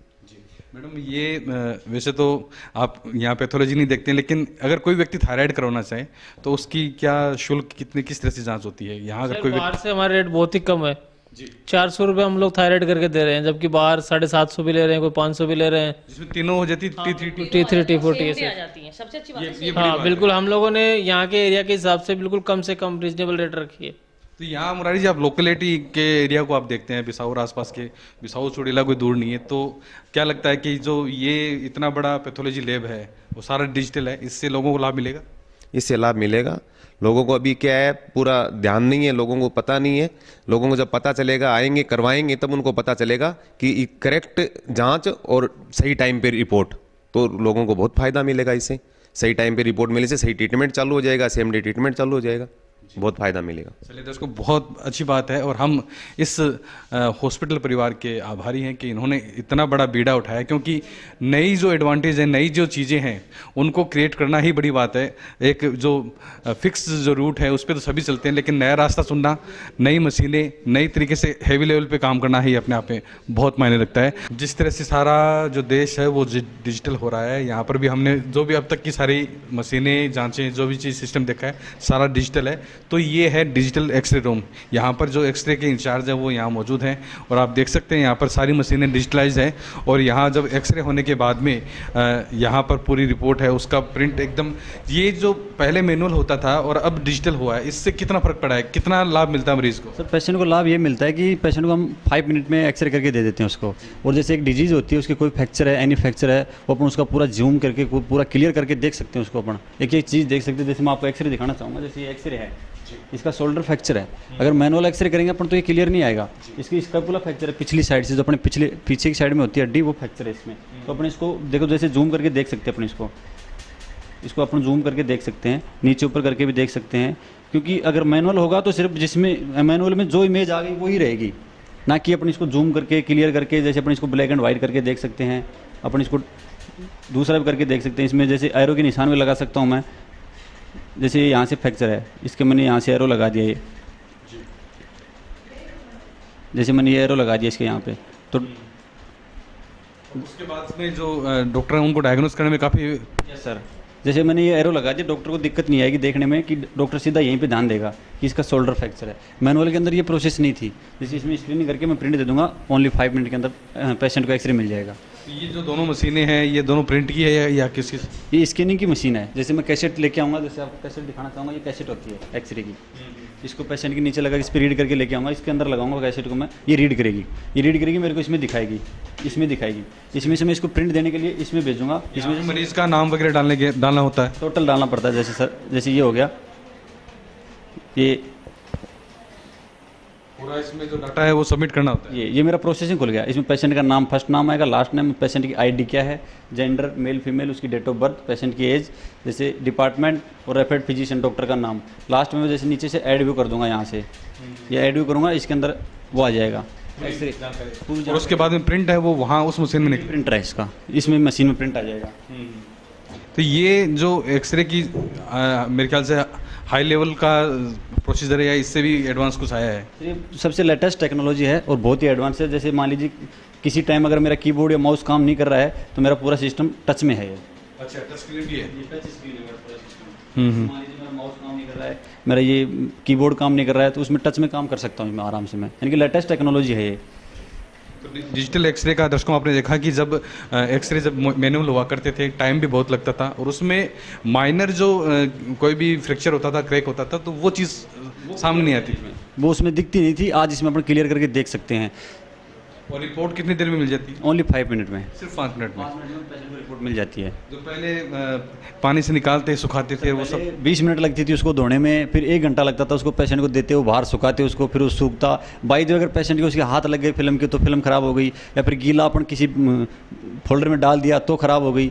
इसलिए इसमें ये डर नहीं है। जैसे प्रिंट बाहर आया, कैसेट फिल्म पूरी सूख के तैयार है, रेडी है। जैसे मैं आपको फिल्म दिखाऊंगा, जैसे ये प्रिंट आएगा, ये देखो जैसे प्रिंट आ गया, ये तुरंत रेडी है। ये इसमें से निकलेगा तो जो डॉक्टर वो देख सकता है, तुरंत डॉक्टर देख सकता है। अगर डॉक्टर को और भी कुछ चाहिए तो जैसे मैं कंसोल पे लाके डॉक्टर को जूम करके क्लियर करके दिखा सकता हूँ हर चीज़, जैसे डॉक्टर देखना चाहे। चलिए, बहुत अच्छी बात है। यहाँ पर ये जो सारी जो मशीनें हैं, ये मशीनें ही एक जो मरीज़ है उसको एक सुखद एहसास करवाती है, उसका भरपूर और पूरा इलाज करती है। जी, अपना परिचय भी हम आपसे जानना चाहेंगे। सर, मेरा नाम विजय सिंह गुजर है, मैं एक CTI एंड एक्सरे टेक्नीशियन हूँ यहाँ पे। चलिए, एक्सरे की सेवाएं हमने आपको दर्शकों को बताई और अब डॉक्टर निधि मैडम के साथ हम देखते हैं कि किस तरह से अगला जो अब कौन सा डिपार्टमेंट आप दिखाने वाले हैं। सर, अभी हम CT स्कैन में चलते हैं। हमारे यहाँ पे CT स्कैन, पहले मेमोग्राफी दिखा देता था। मेमोग्राफी बारे बताती हूँ सर। झुंझुनू में मेमोग्राफी सिर्फ हमारे यहीं पे है, पूरे झुंझुनू में मेमोग्राफी कहीं नहीं होती है। मैं वही बता रही हूँ, हमारे यहाँ पे जो फैसिलिटी है जयपुर में है वो हम यहाँ पे हैं, पर लोगों को यूज करना नहीं आ रहा है सर। देखिए सर, मेमोग्राफी बेसिकली किस चीज़ के लिए होती है सर? ये किस मर्ज के लिए, कौन सी ऐसी बीमारी है जिसका पता? फीमेल के लिए होती है। जैसे कई बार क्या होती है कि फीमेल की ब्रेस्ट कैंसर हो गया, उसको अपन CT में क्लियर नहीं कर सकते हैं, उसको कोई जैसे सिस्ट है, पस हो रही है, तो उसके लिए स्पेशल मशीन बनाई गई है। ये इसमें सिर्फ और सिर्फ ब्रेस्ट लगा के अपन, जैसे इसमें ब्रेस्ट लगा देंगे, चेस्ट लगाएंगे लेडीज़ की, और सिर्फ ये फॉक्स मारेगा तो उसमें ब्रेस्ट का ही आएगा ओनली एक्सरे, तो उसमें डॉक्टर क्लियर कर सकता है ब्रेस्ट के अंदर। ब्रेस्ट में क्या प्रॉब्लम है वो बता दें। सिस्ट हो, पस हो रहा हो, कोई गांठ बन गई हो, तो उसमें अपन क्लियर कर सकते हैं। कई बार क्या होता है कि जैसे बच्चा हुआ 2 महीने का हो गया, 3 महीने का हो गया, और लेडीज स्तनपान करवा रही है, उसमें बच्चा सरकी मार देता है, तो उस टाइम वो ध्यान नहीं देती है कि दूध की वजह से हो रहा होगा। धीरे धीरे वो एक सिस्ट का आकार ले लेती है, वो बड़ी गांठ बन जाती है, तो उससे कैंसर का डर हो जाता है। जैसे वो धीरे धीरे गांठ बढ़ेगी तो मेमोग्राफी में वो चीज़ क्लियर हो जाती है, सामने आ जाती है, हर चीज़ क्लियर हो जाती है उसमें। काफ़ी लेटेस्ट और काफ़ी एडवांस सारे जो सिस्टम्स हैं। और अब हमारे पास 300 mm मशीन है, तो यहाँ पे पेशेंट जो आ सकता है उसको हम यहाँ पे लेके आ सकते हैं। अगर कोई पेशेंट है जो ज़्यादा फ्रैक्चर हो गया है, ज़्यादा एक्सीडेंटल हो गया है, वो यहाँ पे नहीं आ सकता है, तो उसके लिए हमारे पास ये 100 mm की मशीन है, पोर्टेबल मशीन है। ये पोर्टेबल एक्सरे, तो हम ये मशीन वहाँ पे लेके जाएंगे, पेशेंट के पास में उसके बेड के साथ में लगाएंगे, उसके नीचे कैसेट लगाएंगे, हम वहीं एक्सपोज करके और कैसेट रीड करके यहाँ ला सकते हैं अपन। पेशेंट को दुखी नहीं है कि पेशेंट यहाँ पे नहीं चल सकता है तो यहाँ आए ज़रूरी है, नहीं, हम ऑन बेड भी कर सकते हैं उसका एक्सरे। ये एक तरह से पोर्टेबल एक्सरे मशीन है। Yes sir. चलिए, ये भी दोनों चीज़ साथ में, यहाँ पर फिक्सेबल और ये पोर्टेबल, दोनों चीज़ें यहाँ पर है। जिस तरह से मरीज़ की जो समस्या होगी उसके अकॉर्डिंग काम होगा। तो अभी यहाँ पर CT स्कैन की जा रही है, आप देख सकते हैं। बहुत बार हमने TV और फिल्मों में ये चीज़ देखी कि जिस तरह से पूरा बॉडी का फुल चेकअप होता है CT स्कैन में, तो उसके लिए यहाँ पर ये मशीन यहाँ पर ऑपरेट की जा रही है। जो पेशेंट्स है उसको यहाँ पर लेटाया जाता है और उसके बाद में उसी सीटी स्कैन के तहत जो पूरी और गंभीर जो बीमारियां हैं, कई बार दिमागी रूप से भी व्यक्ति को अंदरूनी चोट लगती है, तो उसका भी सीटी स्कैन से पता चल जाता है। सारी लेटेस्ट मशीनें और सारा सब तरह का जो सिस्टम है वो यहाँ पे काम करता है। हम जानकारी लेंगे कि किस तरह से यहाँ काम होता है। दर्शकों, जो चीज़ें यहाँ पर उपलब्ध है जिसमें सीटी स्कैन की जाती है, ये जो मशीन है, इस लेटेस्ट टेक्नोलॉजी में किन किन जो बीमारियों का पता लगता है सीटी स्कैन में? ऑल बॉडी एनी डिजीज़, जो भी प्रॉब्लम होगी उसका हर चीज़ का हम अपन बारीकी से देख सकते हैं उसको। जैसे कई चीज़ें ऐसी होती हैं, जैसे सर दर्द हो रहा है, अपन डॉक्टर के पास जाते हैं, डॉक्टर उसको क्लियर नहीं कर पाता इसकी दिक्कत क्या है, उसके लिए डॉक्टर सीटी स्कैन लिखता है, उसका अपन एक प्लेन सीटी स्कैन करते हैं और एक अपन इंजेक्शन लगा के, जिसको अपन हम कॉन्ट्रास्ट बोलते हैं, तो वो नॉन आयनिक यूज़ करते हैं हम, जो पूरी तरह सेफ होता है, उससे नो रिएक्शन, कोई रिएक्शन के चांस नहीं होते। इसमें ये जो दिखाया गया है सारा जिस तरह से, तो ये पूरा जो आदमी का, जी, ये एक तरह से 3D है, हेड की 3D है। जैसे लगा कि कहीं फ्रैक्चर है, उसके माइनर फ्रैक्चर है, तो अपन इसको चारों तरफ से देखिए, ये देखिए, जैसे अपन इसको चारों तरफ से घुमा के देख सकते हैं कि कौन सी साइड में है।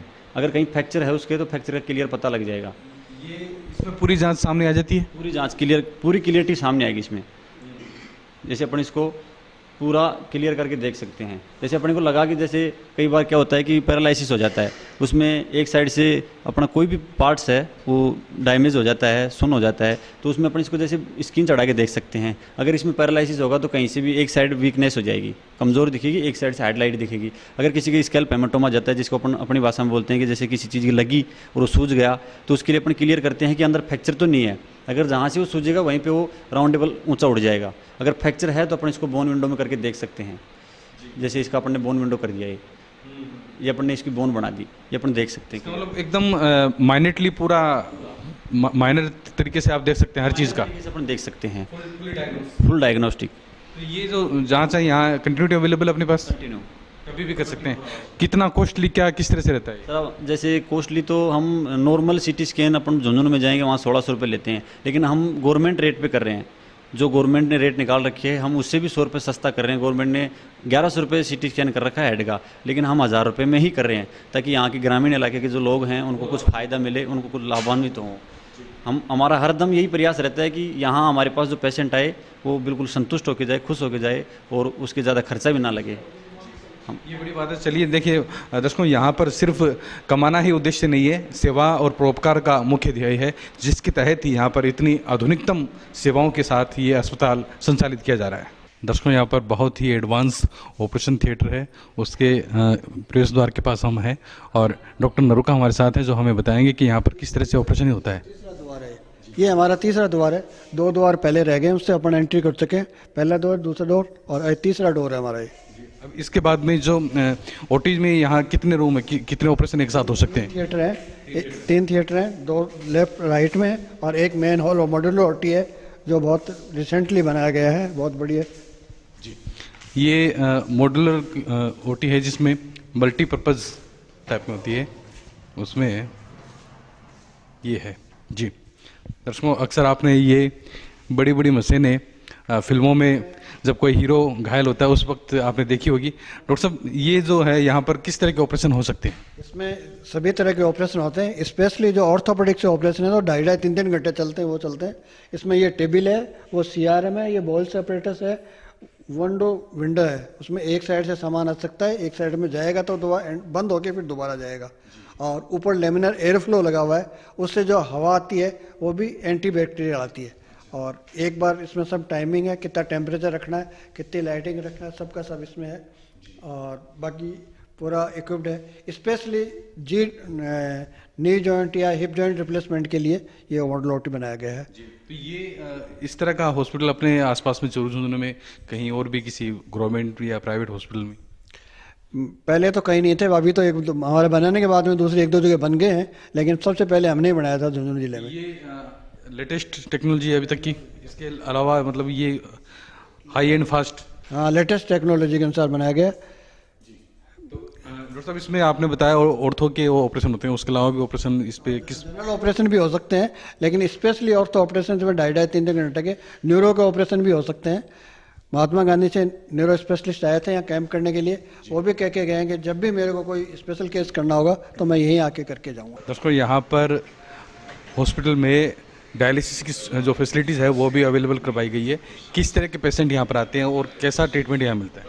सर यहाँ पे बहुत अच्छा ट्रीटमेंट मिलता है। हमारा आरओ प्लांट है वो भी बेस्ट है यहाँ पे, और सारे पेशेंट आते हैं, केस वाले, बामासा वालों का फ्री ट्रीटमेंट है, कोई पैसा नहीं है, कोई चार्ज नहीं है। सारी अपने यहाँ लैब की सुविधा, सारी सुविधाएं, सारे इन्वेस्टिगेशन वगैरह, नेफ्रोलॉजिस्ट की व्यवस्था भी है। हर संडे को, एवरी संडे हमारे यहाँ नेफ्रोलॉजिस्ट अवेलेबल होता है सर। तो ये जो डायलिसिस है इसमें कितनी कैटेगरीज होती हैं? किस कैटेगरी का जो मरीज़ है वो यहाँ आता है? ये सीकेडी वाले पेशेंट, जो किडनी फेलियर वाले जो पेशेंट होते हैं ना सर, वो वाले पेशेंट आते हैं सर। वो कितने दिनों में वापस आना पड़ता है? 7 दिन में sir 2 bar 3 bar, twice a week, thrice a week dialysis लेना ही पड़ता है सर। तो यहाँ कितना टाइम लगता है डायलिसिस के लिए और किस प्रकार की मशीन है? 4 घंटे का प्रोसेस है सर, और डायलिसिस के लिए फ्रेजिनियस की मशीनें हैं सर ये, और 4 घंटे का प्रोसेस होता है डायलिसिस का। इसमें जो एडवांस आप बता रहे हैं कि जो आरओ वाटर यहाँ पे इस्तेमाल किया जाता है वो एडवांस टेक्निक है? हाँ, बढ़िया quality, best quality, 0 TDS 0 hardness का आरओ वाटर यहाँ पे यूज में लिया जाता है। 0 TDS? हाँ सर, बिल्कुल। उससे बेटर वाटर का ही रोल होता है सर डायलिसिस में। सबसे मेन वो रोल होता है, लगभग 150 लीटर वाटर यूज होता है डायलिसिस में। एक डायलिसिस में 150 लीटर वाटर काम में आता है। जब पानी अच्छी गुणवत्ता का इस्तेमाल लेंगे तो उससे डायलिसिस भी बेटर होगा? भी अच्छी होती है, उसी से क्लियरेंस होती है सर। तो यहाँ कितने बेड हैं डायलिसिस के लिए? कितने पेशेंट एक साथ यहाँ आ सकते हैं? 7 बेड हैं एक साथ, और लगभग 14 to 15 patient per day dialysis करते हैं। 2 शिफ्ट चलाते हैं सर हम लोग। वैसे 24 आवर्स सर्विस है, रात को भी किसी को दिक्कत है तो रात को भी मतलब 24 आवर्स स्टाफ रहता है यहाँ पे। और वैसे 7 बेड हैं, 7 पेशेंट एक साथ चल सकते हैं। मैं रवि को कहूँगा कि दिखाएं यहाँ पर जो बेड लगे हैं उनमें अभी 3 और 4 पेशेंट हैं वो यहाँ पर अभी डायलिसिस की सेवा ले रहे हैं। और ये जो डायलिसिस है वो किडनी फेलियर के बाद में ही व्यक्ति को सामना करना पड़ता है। तो यहाँ जो इसमें चार्जेबल होता है, भामाशाह कार्ड के अलावा अगर कोई व्यक्ति आता है तो उसका कैसे चार्ज रहता है? चार्जेबल है सर, 1500 रुपये पर डायलिसिस का चार्ज है। भामाशाह के अलावा जो केस वाले पेशेंट हैं उनका भामाशाह में बिल्कुल निःशुल्क है, फ्री है, फ्री ऑफ कॉस्ट। डायलिसिस भी फ्री है? हाँ, बिल्कुल फ्री है।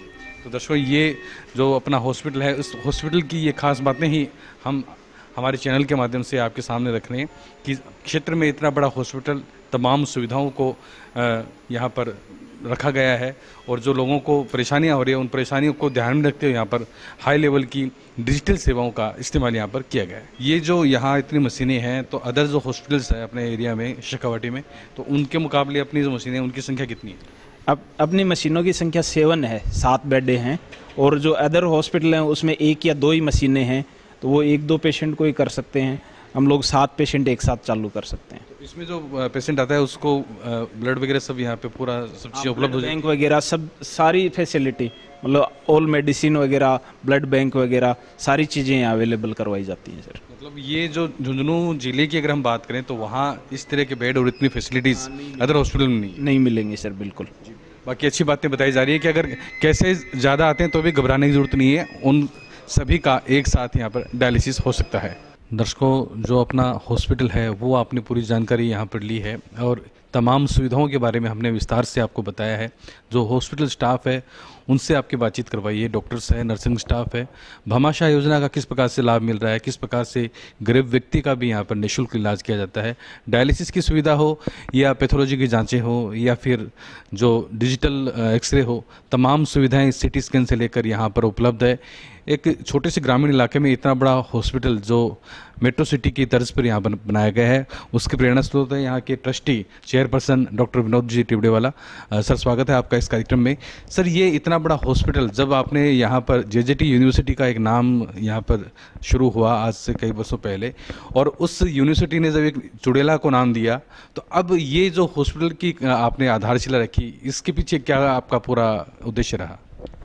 देखिए, इस हॉस्पिटल की आधारशिला के पीछे हमारा उद्देश्य यहाँ पर medical college, nursing college, homeopathy college, Ayurveda college, paramedical courses, clinical medical courses, ये सारे मेडिकल कोर्सेज खोलने का है। उसके लिए हमने इंसर्जेंट राजस्थान में जब मीटिंग हुई थी, जब मुख्यमंत्री वहाँ बम्बई गई हुई थी और पूना में भी ये लोग आए थे, तो हमने उनसे बात की थी कि हम ये सब चीज़ों में इन्वेस्टमेंट करेंगे और आप हमको और लैंड दे देंगे तो हम यहाँ पर medical education public private partnership में खोल देंगे। तो ये सारा इंफ्रास्ट्रक्चर बनाने के पीछे यहाँ पर एक बहुत सुंदर मेडिकल एजुकेशन का इंफ्रास्ट्रक्चर खड़ा करना है। रिसर्जेंट राजस्थान की आपने बात की, यहाँ पर मुख्यमंत्री का एक बहुत बड़ा उद्देश्य है कि जो रूरल एरिया है, बैकवर्ड एरिया है, वहाँ पर भी लोगों को स्तरीय जो इलाज है उसकी सुविधाएं मिले। तो उसका एक नज़ारा हमने देखा है, सारा रिकॉर्ड भी किया है। तो इसमें अभी और क्या चीज़ें और आपको ऐड करनी है, किस तरह की प्लानिंग है आगे? इस हॉस्पिटल के अंदर अभी हम बगल के अंदर ही आयुर्वेद का हॉस्पिटल खोल रहे हैं, होम्योपैथी का हॉस्पिटल खोल रहे हैं, डेंटल का हॉस्पिटल खोल रहे हैं। और ये जो हॉस्पिटल है ये अभी ऑलरेडी 300 बेड का है। खेतान हॉस्पिटल के साथ में पब्लिक प्राइवेट पार्टनरशिप में ये 600 बेड का हॉस्पिटल हो जाता है। और ये पब्लिक प्राइवेट पार्टनरशिप के अंदर हम चाहते हैं कि इस ज़िले के अंदर सारी जो है मेडिकल की सुविधाएं हो जाएं और जिससे इस ज़िले की इकोनॉमी भी सुधर जाएगी, लोगों का जीवन स्तर भी बढ़ जाएगा और यहाँ के लोगों को काम भी मिल जाएगा। सर, पीपीपी मोड की आप बात करें तो ऐसा कोई प्रस्ताव जिला प्रशासन के माध्यम से या सीधे सरकार का जो स्वास्थ्य विभाग है वहाँ ऐसी चर्चा चल रही है कि क्योंकि जब शेखावाटी यूनिवर्सिटी की बात चली थी तो जगह की बात आई तो आपने अपनी यूनिवर्सिटी को भी देने का एक प्रपोजल दिया था, कितना बड़ा प्रपोजल था। तो ये जो पीपीपी मोड की आप बात करें कि 600 बेड का हॉस्पिटल अपने ज़िले को मिल जाए साथ में अगर काम करने से, तो इस पर कोई चर्चा चल रही है? ऐसा है, हमने इसके लिए बहुत सारे लेटर लिखे हुए हैं और हम कोशिश कर रहे हैं कि हम स्वास्थ्य मंत्री से मिलें और इस काम को हम आगे बढ़ाएं और हमारी कोशिश चालू है।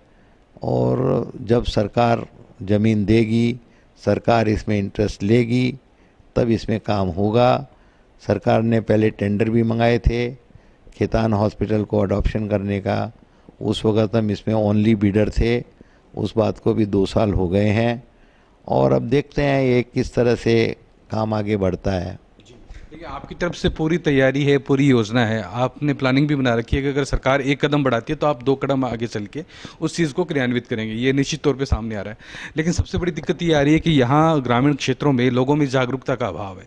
यहाँ जितनी हाई क्वालिटी की मशीनें जो लगाई गई है, ब्लड बैंक इतना रिच है अपना, तो इन सब के पीछे सबसे बड़ा उद्देश्य हमारे स्टाफ के सामने भी ये बात सामने आई कि परोपकार पहला उद्देश्य रहा है, न कि कमाना। स्वास्थ्य, लोगों को स्वास्थ्य सेवाएँ प्रदान करना मुख्य उद्देश्य रहा है। ऐसा है, ये जेजेटी यूनिवर्सिटी एक राजस्थानी सेवा संघ चैरिटेबल ट्रस्ट है, उसके द्वारा संचालित है। और राजस्थानी सेवा संघ जो चैरिटेबल ट्रस्ट है उसमें किसी की भी व्यक्तिगत मालकियत नहीं है।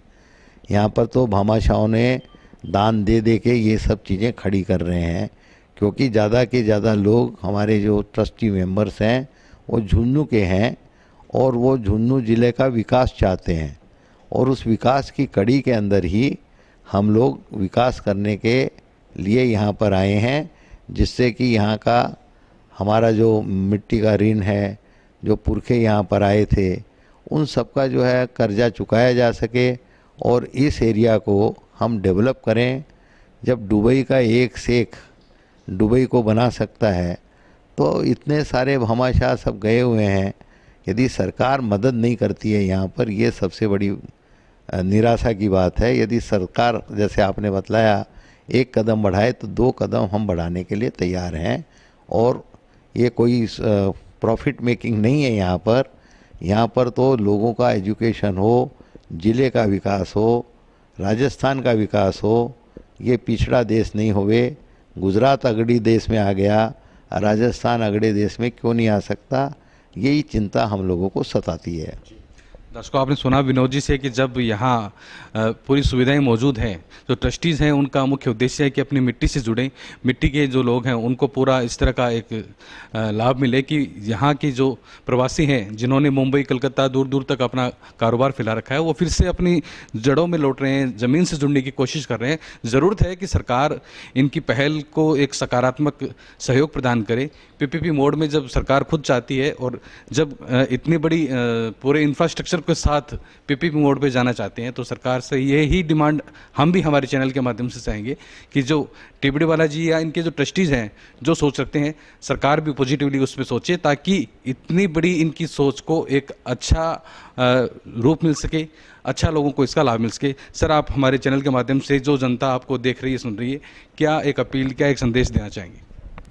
मैं हमारे झुन्नू, चूरू, सीकर जो हमारा शेखावाटी ज़िला है, उन सब लोगों को एक ही संदेश देना चाहता हूँ कि आपका ज़िला सैनिकों के अंदर नंबर 1 है हिंदुस्तान में। सबसे ज़्यादा सूरता में आप आगे हैं। आपके ज़िले से ही सबसे ज़्यादा धनवान लोग सारी दुनिया में गए हुए हैं। आपके ज़िले के लोग ही सबसे ज़्यादा कर्मठ लोग हैं। यहाँ पर भक्ति की ज्ञान गंगा बहती है, यहाँ पर सब होता है। तो क्यों नहीं इस ज़िले को हम सारी दुनिया का सिरमौर ज़िला सब मिलकर बनाएं, और जब हम सब मिलकर बनाएंगे तो हम निश्चित ही होंगे कामयाब, ऐसा हमारा विश्वास है। डॉक्टर विनोद जी टिबड़ीवाला की बात दर्शकों आपने सुनी, और निश्चित रूप से ये इनका जो सपना है वो साकार रूप तभी लेगा जब जन सहभागिता और सरकार का सहयोग दोनों चीज़ें साथ चलेगी, तो इनकी जो सपना है उनको उड़ान मिलेगी।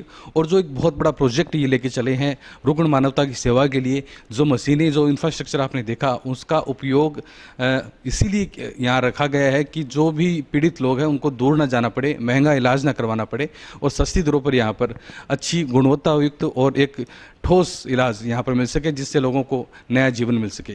कैमरा पर्सन रवि सेन के साथ एसएन टुडे के लिए मैं कुंज बिहारी बिरमीवाला। दर्शकों, आप देख रहे हैं यहाँ पर सेठ फतेहचंद पालीराम झुंझुनू वाला नेचुरोपैथी सेंटर है।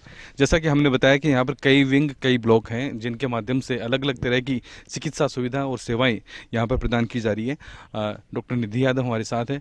मैडम, ये जो नेचुरोपैथी है, इसमें लोगों का कितना रुझान है, कितने लोग यहाँ पर आ रहे हैं, किस तरह से? हाँ, रेगुलर हमारे पास में 15 से 20 पेशेंट इसके आ रहे हैं। वो इसलिए क्योंकि हमारे यहाँ पे रिसर्च सेंटर है ये। हमारे यहाँ पे स्कॉलर्स आते हैं, ऑल ओवर इंडिया से आते हैं। वो लोग सभी थके हुए आते हैं, तो यहाँ पे आगे मड बाथ हो गया, स्टीम बाथ हो गया, नॉर्मल, हम सभी यही सोचते हैं कि रिलैक्स होना चाहते हैं। रिलैक्स होने की सबसे अच्छी जगह नेचुरोपैथी है, ये मेरा ओपिनियन है। इसमें टाइम ज़्यादा लगता है जैसा कि सुनने में आया है, तो इलाज के लिए, इलाज तो जड़ से मर्ज निकल जाता है, लेकिन टाइम ज़्यादा लगता है। तो इसके लिए यहाँ पर रहने करने के लिए सब सुविधाएं किस प्रकार? सर, इसके लिए हमारे यहाँ पे लेडीज़ के लिए अलग विंग है, जेंट्स के लिए अलग विंग है, रहने के लिए हमारे पास अलग फैसिलिटी है। और टाइमिंग ज़्यादा लगता है, लेकिन परमानेंट इलाज है। हम ये सोचें कि एक ही मिनट को इलाज हो जाए, तो वो यहाँ पे नहीं होगा, टाइम लगेगा, लेकिन परमानेंट इलाज हो जाएगा। आप मड बाथ ले लीजिए, सोना बाथ ले लीजिए, सर में किसी को प्रॉब्लम हो रही है, कोई घुटनों में भी प्रॉब्लम है, कोई को खून की प्रॉब्लम है, सारी प्रॉब्लम्स हैं हमारे यहाँ पे, सारी प्रॉब्लम को सॉर्ट आउट होती हैं। तो अभी इसकी भी विजिट हम करना चाहेंगे। आइए सर।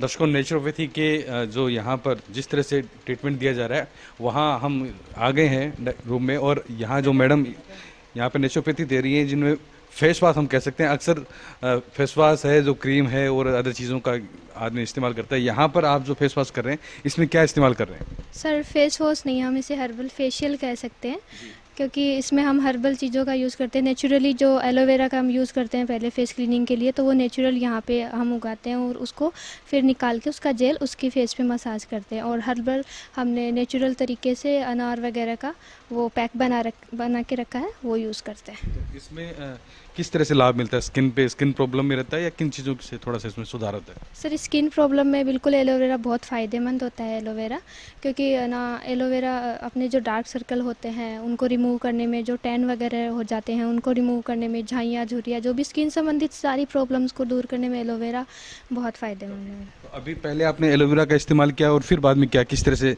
थोड़ा सा हम जानना चाहेंगे किन किन इसमें किस तरह से ट्रीटमेंट आप किया जा रहा है? सर, पहले एलोवेरा जो वहाँ आपको दिखाई दे रहा है, वो नेचुरल फॉर्म में रखा हुआ, उसको फिर काट के उसका जेल निकाल के पहले वो अप्लाई करते हैं। उसके बाद हम हर्बल जो स्क्रब है, वो नींबू और संतरे के छिलके की, वो नेचुरल फॉर्म में तैयार करके उसके स्क्रब यूज़ करते हैं। उसके बाद हम पैक बनाते हैं अनार का, संतरे का पाउडर, नींबू का पाउडर, मुल्तानी मिट्टी का पाउडर, चंदन पाउडर और तुलसी सब मिक्स करके, और फिर उसको अप्लाई करते हैं। मैडम, हम जानना चाहेंगे, मैडम ये कब से आप नेचुरोपैथी इस्तेमाल कर रहे हैं? First time sir. पहली बार? या। कैसा लग रहा है? I feel good. अच्छा लग रहा है। इससे किसने गाइड किया आपको? Because from our department we are the research scholars, the university. So for the medical checkup, but naturopathy, yoga, everything is there for us. So we are just trying that.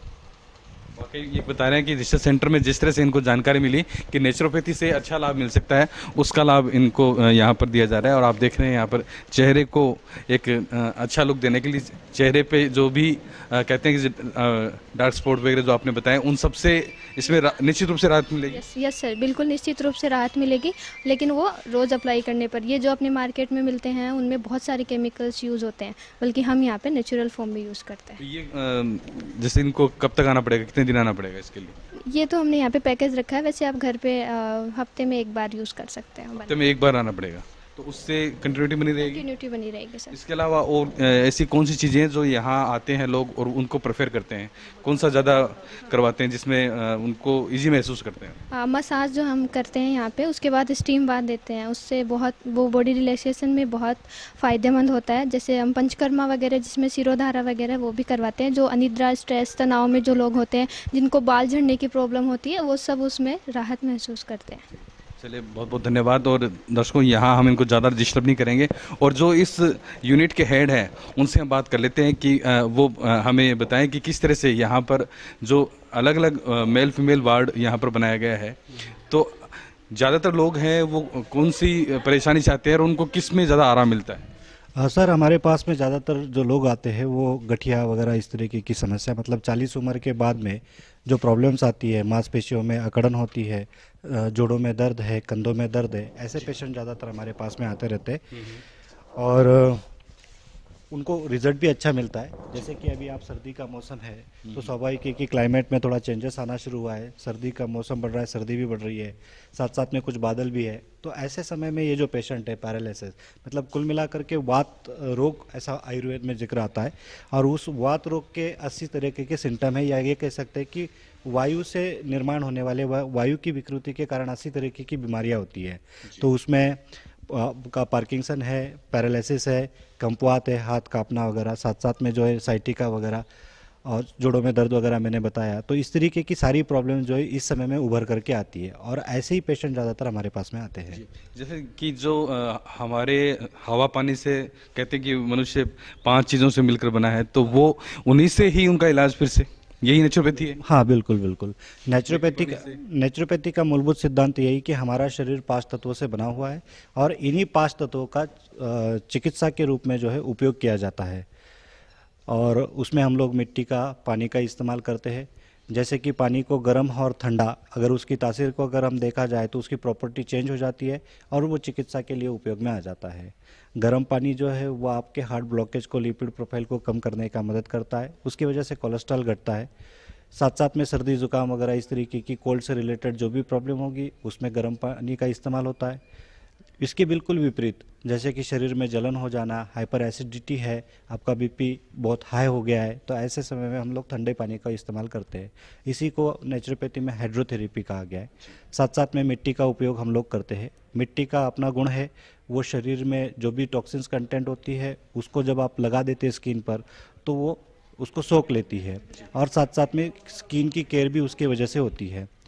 साथ साथ में मिट्टी का उपयोग ये भी है कि वो शरीर को ठंडक भी देने का काम करती है। ये यहाँ नेचुरोपैथी को लेकर अभी लोगों में रुझान कम है, तो अपने जो झुंझुनू चूरू या शेखावटी का एरिया है उसके अलावा बाहर से भी लोग आते हैं या फिर यहीं के आते हैं? बाहर से भी लोग आते हैं। जैसे कि हमारे यहाँ जो स्कॉलर पढ़ने के लिए आते हैं वो इसमें रुचि लेते हैं, और हमारे पास में लगभग प्रतिदिन जो है पीएचडी के जो स्कॉलर होते हैं उसमें से कुछ स्कॉलर जो है नियमित रूप से जो है यहाँ ट्रीटमेंट लेते रहते हैं। ऐसा तो नहीं होता कि जब किसी व्यक्ति ने एक बार तो उत्साह में यहाँ ज्वाइन कर लिया हो, क्योंकि इसमें तो कंटिन्यूटी चाहिए, तो कितनी बार बुलाते हैं और रेगुलर आते हैं पेशेंट जो आते हैं वो उसने एक बार आने के बाद दोबारा भी आने की करते हैं जहमत, क्योंकि काफ़ी टफ है। एक बार हमने भी करवाया था, नेचुरोपैथी इस्तेमाल में किया हुआ है, तो क्या लोगों के रिस्पांस किस तरह से रहता है? सर, क्या होता है कि जैसे ये ग्रामीण क्षेत्र है तो ग्रामीण क्षेत्र में थोड़ा सा अजीब सा शायद उनको लगता है कि हवा पानी मिट्टी से कैसे ठीक हो जाएगा, क्योंकि वो तो मानते हैं कि दवाइयाँ है या तो कुछ उपकरण है, उस उपकरण के द्वारा ही हम ठीक हो सकते हैं, ऐसी मानसिकता है। लेकिन जो एक पढ़ा लिखा वर्ग है, थोड़ा सुज्ञ वर्ग है, उसको ये समझ में आ गया है कि एलोपैथी के बहुत सारे साइड इफ़ेक्ट है, इसलिए हमको नेचर की तरफ जाना पड़ेगा और नेचर के जो नियम है उसको फॉलो करने पड़ेंगे। तो ज़्यादातर हमारे पास में ऐसा ही वर्ग यहाँ पर आता है, और ये है कि जैसे स्कॉलरों का आना जाना हमेशा बना रहता है, तो वो हमारे पास में आते रहते हैं। जो पेशेंट यहाँ से ठीक होकर के चले गए हैं, असल में क्या होता है कि ज़्यादातर पेशेंट वो होते हैं जो क्रॉनिक डिसीज से परेशान रहे हैं, वो ठीक हो जाते हैं और फिर छोटी मोटी बीमारी हो जाती है तो वो आ जाते हैं, और दूसरे लोगों को भी वो एडवाइस कर रहे हैं इस तरीके से। वाकई ये बात सही है कि कुदरत से जुड़ना ही व्यक्ति का सबसे बड़ा इलाज है, और हम जैसे घर में इन चीज़ों का इस्तेमाल नहीं कर सकते। आप नेचुरोपैथी सेंटर में आएंगे तो आपको जब जिस तरह से डॉक्टर साहब कहेंगे वो चीज़ें आपको इस्तेमाल में लेनी ही होगी, तभी आप नियमित रूप से उस चीज़ का इस्तेमाल करके और ठीक भी हो पाएंगे। तो ये हमारी भी दुआ है कि जिस तरह से यहाँ पर हमारे क्षेत्र के मारवाड़ी लोगों ने, ट्रस्टियों ने एक साथ एक राय होकर इतने बड़े सेटअप को यहाँ शुरू किया है, पूरा स्टाफ यहाँ पर है, लोग आ भी रहे हैं। लोगों की जुड़ने की ज़रूरत है, क्योंकि रुग्ण मानवता की सेवा ही सबसे बड़ा धर्म है। और अभी जैसा कि हमारी ट्रस्टी महोदय जो चेयरपर्सन है विनोद जी अग्रवाल, उनसे बात हो रही थी, उनका भी यही कहना था कि यहाँ पर पैसा कमाना उद्देश्य नहीं है। सबसे बड़ी बात ये है कि लोगों में स्वास्थ्य में सुधार हो, यहाँ का विकास हो, लोगों को यहाँ के जो अपनी मूलभूत सुविधाएं हैं उनके बारे में पता चले। डॉक्टर साहब, ये चीज़ें यहाँ एक अपील हम आपसे चाहेंगे शॉर्ट में, कि जो लोग अभी भी नेचुरोपैथी से दूर हैं वो किस प्रकार से जुड़े? सर, जुड़ने के लिए तो यही है कि लोगों तक ये ज्ञान जो है पहुँचे। जब तक ज्ञान आप लोगों तक नहीं पहुंचेगा, उस चिकित्सा विज्ञान की जब तक लोगों को समझ नहीं होती है, उसका विज्ञान उनके समझ में नहीं आता है, तब तक उनकी आस्था बनती भी नहीं है। तो ज़रूरी है कि नेचुरोपैथी योगा के संदर्भ में जो है लोगों में जानकारियाँ जो है अधिक से अधिक प्रसारित और प्रचारित की जाए, तभी इसका ज़्यादा तभी जाकर के जो है इसका अधिक से अधिक लोग जो है लाभ लेने के लिए प्रवृत्त होंगे और लाभ लेंगे। इसका विस्तार और विकास तभी होगा जब लोगों में जागरूकता होगी। मैडम निधि यादव हमारे साथ हैं। मैडम, हम आज के इस प्रोग्राम को कंक्लूड कर रहे हैं। हम ये चाहेंगे, आप यहाँ पर अभी लगातार हमारे साथ 2 घंटे से बने हुए हैं, तो ये जो सारा अपने सिस्टम का यहाँ दिखाया है, पूरी इतनी बड़ी विंग है, अब आपके मुख से हम ये चाहेंगे कि आप यहाँ के जो लोग आपके इस प्रोग्राम को देखेंगे, पूरा यहाँ की फैसिलिटीज़ को देखेंगे, तो कहीं ना कहीं इंस्पायर होंगे कि वो महंगे अस्पतालों में जाने की बजाय यहाँ पर लोकल में इतना बड़ा अस्पताल है। तो क्या कहना चाहेंगे? सर, मैं तो यही कहना चाहूँगी कि आएँ, यहाँ पे जो भी फैसिलिटी मिल रही है उनका फ़ायदा उठाएं। इतनी बड़ी संस्था इसीलिए खोली गई है कि काफ़ी सारा पैसा लगाया है, आपने भी देखा है, हम दिखा भी रहे हैं। नेचुरोपैथी का ट्रीटमेंट लें, इधर अपना RLJT हॉस्पिटल है उसमें लें, CT स्कैन का हमने भी बताया था, गवर्नमेंट रेट से भी हम कम में कर रहे हैं। पैथोलॉजी का लें, कैथ लैब का लें, जो भी फ़ायदा लेना है लीजिए। हम यहाँ पे 24/7 डे हैं, आइए हमसे मिलिए। मेरा चेहरा बहुत फोटोजेनिक है, और मेरे को आप ये चैनल वाले सब जानते हैं, मेरे को पिछले 11 साल से हूँ मैं यहाँ पे। तो आएँ, कभी भी किसी भी टाइम मेरे से आके मिल सकते हैं। जो भी फैसिलिटी होगी हम 24 आवर उनको प्रोवाइड करवाएंगे। RLJT हॉस्पिटल है, उन्हें लेकर डॉक्टर निधि यादव काफ़ी सक्रिय हैं, और इनके द्वारा बहुत सारी जानकारियाँ साथ रहकर पूरा इन्होंने हमें पूरा इस सेटअप से अवगत करवाया है। जो भी फैसिलिटीज़ यहाँ पर है, हो सकता है कि कुछ न कुछ छूटा ही है, यहाँ पर इतना सारा सब कुछ बड़ा है। और आज ये पूरा प्रोग्राम SCN टुडे पे दिखाने का मकसद भी यही है कि लोगों को पता चले कि हमारे पास भी बहुत सारे संसाधन हैं, ज़्यादा दूर जाने की ज़रूरत नहीं है। पैसों की चमक दमक में या फिर मेट्रो सिटी में ज़्यादा बढ़ने के बजाय यहाँ अगर आप आजमा के देखें, सारी सुविधाएं यहाँ पर मौजूद हैं, और बहुत अच्छी तरीके से यहाँ पर डॉक्टर निधि यादव वो आपका वेलकम करेगी, वो चाहे पेशेंट हो या स्टूडेंट हो या यहाँ नेचुरोपैथी मानने वाले कोई भी व्यक्ति हो। क्यों मैडम? कोई भी छोटे बच्चे से लेके बुजुर्ग तक हैं, हम उनकी सेवा के लिए 24/7 डे हैं। वो कभी भी हमारे पास में आ सकते हैं। अभी इधर डॉक्टर कछावा हैं, उधर मैंने RLJT हॉस्पिटल में आपको दिखाया था, पूरे स्टाफ से मैं आपको मिलवा के ला चुकी हूँ। कोई किसी से भी आके मिले, मेरा नाम सबको पता है, आके कभी मिल सकते हैं मेरे से। चलिए, बहुत बहुत धन्यवाद मैडम इस पूरे कार्यक्रम को तैयार करने में सहयोग देने के लिए, और आज इस विशेष कवरेज के लिए SCN टुडे की टीम की तरफ से मैं रवि सेन के साथ कुंज बिहारी ब्रिमीवाला।